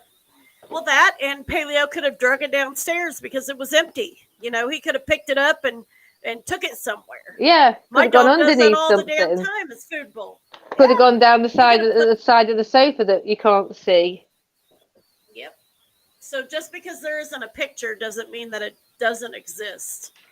You know what I mean? Like there's no pictures of your brain. So we question if that exists. Just like you question the bowl. There's a dog dish upstairs, there's a dog dish downstairs, there's a water dish upstairs, a water dish downstairs. There's going to be multiple water dishes. Yep. We had our team of volunteers on the justice page not find a single dog dish. God. Well, dog drink her out of a dish, right? So. No, not all the time, dear. Did the perpetrator and they got the big water dispenser. Dish. And the toilet. Food bowls, none. Now there's dog food there. One of the photos does show a 40-pound bag of Purina dog food, whatever it was. Yep. Still there. Well, if a dog was 3 weeks without food, probably would have torn into, ripped that bag open, ripped it all. Not if he's been taught not to. The police keeps. Well, if the dog had been taught not to, yes. But again, ask anyone with any kind of dog. Put a piece of raw meat in your hand and put a hand of dog food and put it to the dog and see what the dog does. Because I guarantee it's going to go for the raw meat and not the damn dog food. Exactly. And the Gray State people in the membership of the group, David's alleged buddies, kept saying the dog was so hungry he had to start eating the bodies of the flesh of the people. He probably started. I can agree with. Yeah, I can guarantee he probably started eating the bodies the first day because he was going towards, he was trying to get their attention, licking their faces or whatever. I mean, that's... Exactly. That I don't buy it, but I can agree with it. It makes sense at least. But the real question is, where's the dog's water bowl? Where's the dog's water dish? Where's the dog's food bowl? They were gone. They were taken. So obviously things were taken from the house that weren't. Police never looked and said, hey, you know what? I guess you're right. Don't forget to take his bowl. Don't forget to take the food bowl and the water bowl because we don't want him to eat. And we don't want people to think that there's anything suspicious going on, but take the bowl. I mean, look at the nonsense, man. The nonsense. Don't take the hard drives. Take the bowl, for God's sake. Damn it. But then we also heard stories of things that allegedly were there that were never there. Take the arm. We heard stories of take the Gray State buddies and friends saying, we had to get inside that house and start removing some of the things. So criminals wouldn't get in that house. you know, removing the TVs, the flat screens, and all those kinds of things. They were valuable. Someone could have broke in and took them. We went back and busted them again by saying, here's the crime scene photos taken the day the bodies were discovered. There's not a TV in that house. These two didn't watch television. There was not a TV in the house. There was no big screen. There was no flat screen. So now our focus shifts over but there to was the a Gray big State projector. guys. And maybe that are they weren't left talking about when they were living saying like TV and and stuff. saying, Maybe they why didn't are you actually want to inserting say, oh, you know, information? Camel's ring and this of value and that of value, and put a whole itinerary of all the values that the Crowleys had. Why would anybody do that? Why not, you know, just say, oh, TVs and, you know, sports equipment and things like that instead of listing everything of value that the Crowleys had? Into the story that's wrong. And so we started to take a look at that side. Were you guys involved with editing David Crowley's Facebook page? You know, what's all behind this? Why are you looking at me to take my page down? So I started to make administrative these rights on my accusations page, on my about people, and then I wondered why they started getting offended by me making these accusations of them having sinister goings on and murdering their friend. And they got funny with me, Christina. How very rude. There's nothing offensive about being there was no accused TVs of in the house. murdering Then your the question friend came and down their to- child.